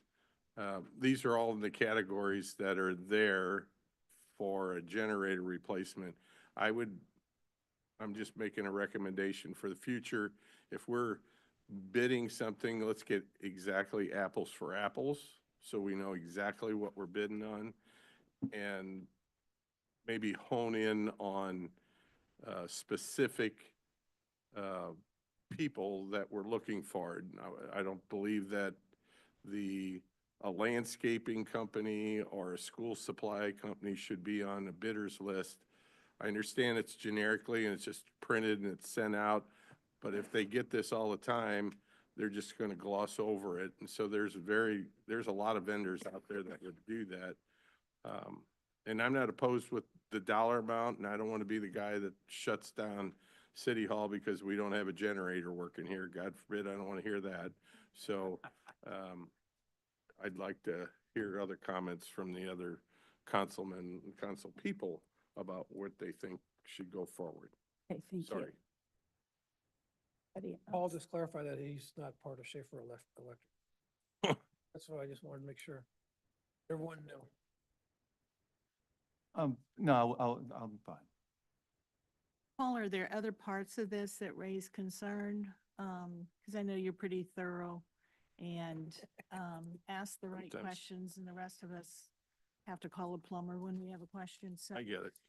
is there other things that, is there other things in this that you have concerns about, or at this point? My concern is we get bids back and one of them's not even in state. It's like up in Wisconsin or Michigan. I know we have more than ample amount of people in the metropolitan area that we can get bids from. And so that was one of the bids that came back, but then they didn't include freight, and this one didn't include oranges, and this one didn't include apples. And so if we're bidding stuff, I would like to see like for like, apples for apples. I don't understand that shouldn't be that difficult to do. So, and when you read that, if you read this whole thing, it's one company wants to charge $1,500 for shipping, but another one doesn't do that. Another one has a different idea how it should be hooked up and so forth. So that's me. I like it clean, I guess. Didn't that make sense? I mean, I think that's reasonable. So are you in favor of this bill? I would move it forward just because I don't want to have a city shut down, without power, so. Any additional? Well, I think the issue last time when this came up originally, Paul, was they didn't even put out for bid. They bought it from Schaefer, who we have a maintenance contract with. Correct. A maintenance item. This is not maintenance.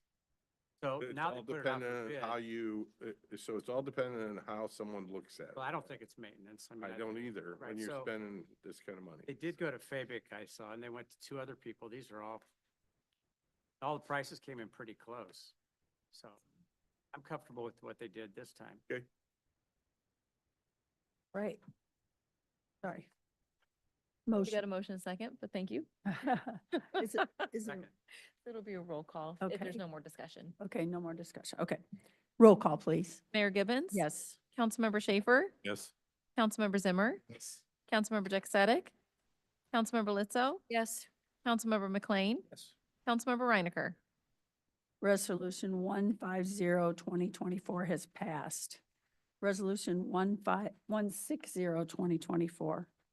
Mayor and Council, this is a resolution accepting the parking permit fees for the Downtown Special Business District in accordance with Section 14-334-2 of the Kirkwood Municipal Code of Ordinances for 2025. Do I have a motion and second to accept Resolution 160-2024 as read? Motion. Very good. Are there any questions or comments? Just as a follow-up, we've spent a couple of work sessions talking through this, so just so that others know that Russ will be working with the Special Business District, Donapo, and with the Chief of Police in taking a much-needed look at our downtown parking needs and things we can do or recommendations. Maybe we can make some improvements going forward, but we didn't want to hold up some of the decision around permits, but we know that, I think you said maybe by the end of February. I don't know Correct. what the time frame would be, No, but you sooner than absolutely later. characterized it correctly, Gina. We are going to have ongoing discussions. We already started the discussions on how to best operate this program. It is worthy of another look. And we are looking at allocation among lots and different ways to approach it. But the fees are really need to be approved by council. That's why they're in front of you now. The fees are, I don't think, are the point of contention. It's more how the parking spaces are allocated and how we can make this work better. I had a brief discussion with the our librarian, Krista, and there was some questions before about certain things, and she brought a good point. So she has 13 full-time employees. She has 7 parking spaces on her property, but she says that the people visiting the library use those all the time. She said that the 20 parking spaces that will be allocated to the library is great, but she asked whether there was, and I brought this up, some kind of a temporary pass that we could have in the summertime, because she has summer reading for the kids at the library. And between the parents dropping off and going and coming and the people that come in and read to the kids, that she exceeds 30 plus. And so whether there was a temporary status like an AM or PM pass that could be put out there. And I thought that was a good idea that, so her and me kind of collaborated on that. So that's among the things we're looking at. Perfect. There you go. Good, thank you. Any further discussion? Yes. I want to raise it again. We're giving the library 20 free passes. I looked at the most recent statement of net position I could find, which is from June of 2022. They've got $4.2 million in cash and $2 million in investments, and we're giving away parking passes to these guys. And I don't care if we give them 20 or 30, but I'm not sure if we should be giving them away. My only concern and hesitation on this thing. I think, I'll be glad to look at that. That's something that we've considered previously. They're a government unit. that it's basically passing money that the city authorizes their tax rate every year. They're a partner with us. They're part of the fabric of Kirkwood. I don't know that there's really any benefit to citizens to take $100 per parking pass each year for those 20 and make 2,000 move from one place to the other within our fiduciary capacity. I would have to ditto that a little bit and just think that through. If That's up you're, to council. yes, so you're robbing Peter to pay Paul, not I agree. literally. How do we allocate the tax base to, or the tax rate to them? By voters, or is that by city council?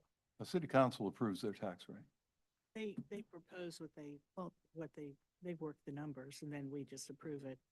Voters approve the property tax. Voters approve the property tax, but we as council have the authority to allocate less or more to the library if we see fit. If there's capacity in what the voters approve, which there isn't, they're Capacity to reduce it, but not capacity to increase. correct.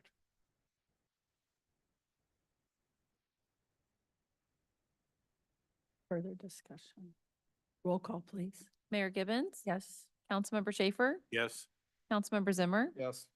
Councilmember Jack Sadek? Yes. Councilmember Lizzo? Yes. Councilmember McLean? Yes. Councilmember Reinecker? Now we'll move into new business, Bill 11064. Mayor and council, this is an ordinance amending the provisions of the Municipal Code, Chapter 25, zoning and subdivision for sidewalk requirements not part of a subdivision in Section 2569A 2IA. Do I have a motion and a second to accept Bill 11064 as for first reading approval? Motion. Second. Thank you. Questions or comments? Well, my question is now the time to ask for a motion for continuance? Yes. Ask for a motion for continuance for further discussion. So we need to give a date to it? Are you wanting to continue to the next meeting, Next meeting. January 9th, Jan- next 2025? meeting, January 9th, 2025 at 7 PM. Look at you. Have to do that. Okay, so that was That- a second. Okay.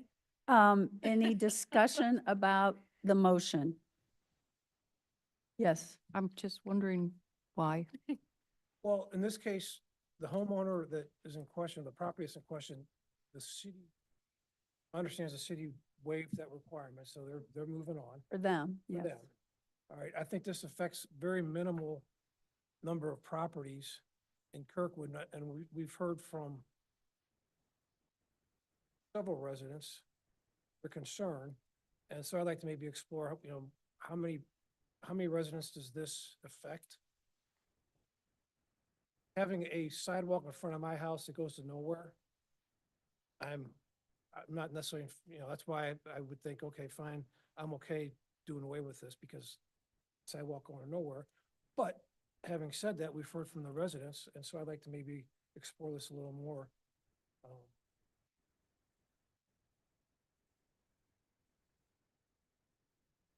Well, I had a whole nother, but just one page. Nancy, that's too long. I'm I sorry. can talk fast. No, too long. The last one was Make one 3 comment. pages. No, yeah, I know. Just in general, what is just give And us. keep in mind, the discussion is on the motion for continuance. It's not on the bill itself. Thank you. Okay, I'll wait till next Reading time. would come when it comes back. Okay. All right. 3 pages. So all in favor of the did we do? Right? Nope. Roll Yep. call. All in favor of the motion, say aye. Aye. Opposed? No? Okay, we're going to continue. Nancy, did you vote? I didn't oppose it, so. Okay. Yeah, I Okay. guess. Okay, so we are continuing this to January 9th 7 PM. at 7 PM. Thank you. Thank you. Okay. Bill 11065. Mayor and council, this is an ordinance amending the provisions of the Municipal Code, Chapter 25, zoning and subdivision related to marijuana facility or medical marijuana facility regulations in section 2536. Do I have a motion and second to accept Bill 11065 as read? Motion. Second. Discussion, comments?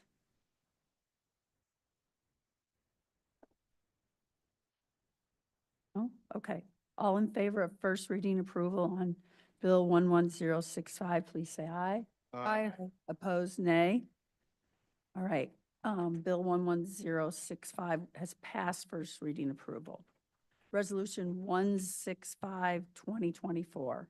Mayor and Council, this is a resolution authorizing and directing the mayor to enter into a user agreement with the St. Louis County Emergency Communications Commission for an interoperable radio system effective through December 31, 2034. Do I have a motion and second to accept Resolution 165, 2024 as read? Motion. Discussion? None? Is this a vote? Be roll call. Roll call, Uh-huh. please. Mayor Gibbons? Yes. Councilmember Schaefer? Yes. Councilmember Zimmer? Yes. Councilmember Jack Sadek? Yes. Councilmember Lizzo? Yes. Councilmember McLean? Yes. Councilmember Reinecker? Yes. Resolution 165, 2024 has passed. Resolution 166, 2024.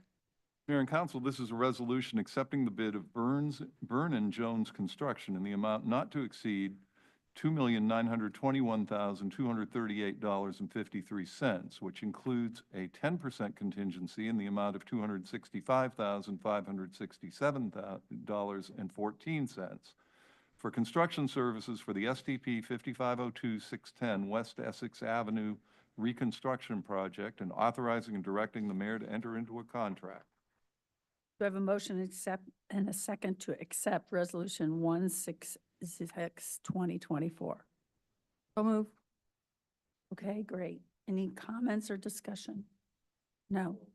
Oh, sorry.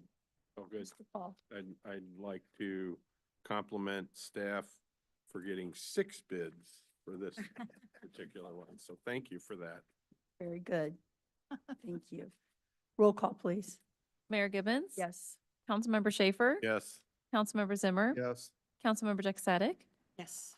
Councilmember Lizzo? Yes. Councilmember McLean? Yes. Councilmember Reinecker? Resolution, Resolution 166, 2024 has passed. Okay. Resolution 167, 2024. Mayor and Council, this is a resolution amending the contract with United Construction ENT Company of Enterprises Company of St. Louis by accepting change order number 5 and increasing the contract amount by $330,585 for a new total not to exceed amount of $8,616,036.50, which includes a contingency in the amount of $30,421 for community center renovations and authorizing and directing the mayor to enter into an amended contract. Do I have a motion and a second to accept Resolution 167, 2024? Motion. Very good. Any discussion or questions? Roll call, please. Mayor Gibbons? Yes. Councilmember Schaefer? Yes. Councilmember Zimmer? Yes. Councilmember Jack Sadek? Yes. Councilmember Lizzo? Yes. Councilmember McLean? Yes. Councilmember Reinecker? Resolution 167, 2024 has passed. Resolution 168, 2024. Mayor and Council, this is a resolution obligating American Rescue Plan Act funds in the amount of $638,084 to the City of Kirkwood's Enterprise Resource Program, the Community Center Renovation Project, and the City Hall Parking Lot Reconstruction Project. I have a motion and a second to accept Resolution 168, 2024. So moved. Second. Great, thank you. Any questions or comments? Roll call, please. Mayor Gibbons? Yes. Councilmember Schaefer? Yes. Councilmember Zimmer? Yes. Councilmember Jack Sadek? Councilmember Lizzo? Yes. Councilmember McLean? Yes. Councilmember Reinecker? Yes. Very good. Resolution 6/8/2024 has passed. Uh-oh. You're good. 169. Oh. Resolution 169/2024. Mayor and Council, this is a resolution renewing the agreement with Gallagher Benefit Services for insurance risk management services in the amount of $44,000 annually and accepting the proposals for the renewal of benefits for city employees for the period of April 1, 2025 through March 31, 2026. Do I have a motion and a second to accept Resolution 169/2024 as read? Motion. Second. Thank you, thank you. Any discussions or comments? Questions? Roll call, please. Mayor Gibbons? Yes. Councilmember Schaefer? Yes. Councilmember Zimmer? Yes. Councilmember Jack Sadek? Councilmember Lizzo? Yes. Councilmember McLean? Yes. Councilmember Reinecker? Yes. Very good. Now we get to move into city council reports. It looks like Councilmember lets out, you don't have a paper written out. Write one out, go to somebody else and I can write one out. Okay, go fast. Thing is, that 3 minutes just applies to public comments. The members can yak on and on until somebody calls a question. Uncle. I want to commend, public services and especially the sanitation department and the recycling center for recently, receiving a stellar report, from a St. Louis County audit. Public Services Director, Chris Kruger, let's see. John Housey is the sanitation superintendent, and especially the staff over there who might be in the room, who do such a great job managing the recycling center. I'm looking at you over there, August. Oh, thank you. I mean, it looks good. They had, they got excellent report on cleanliness and whatever, so the recycling center is a major public benefit, not just to Kirkwood citizens, but also to the region. So the cardboard recycling, glass, and various plastics and whatever. Bravo. Great. August, thank you very much. You're staying all night. Yeah. Yes. I Councilman just have a McLean. couple. Human Rights Commission, on May, February 20th, the Civil Rights Committee at the KPAC Center, Ben Clark is going to give a civil rights presentation. Ben Clark's a resident of Kirkwood, and the really cool thing about it is his dad was a writer for Times Magazine and traveled with Martin Luther King up to the time he was assassinated. So Ben Clark has a whole presentation with pictures and can tell stories that no one else can.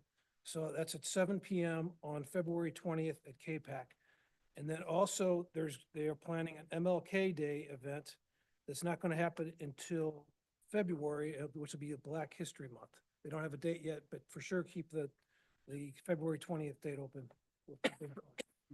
That should be fascinating. That's awesome. I didn't know Thank that you. about Ben. Councilmember Schaefer. Just one Board of Adjustment had one case in front of them on December 9th, and there was a unanimous vote, yes.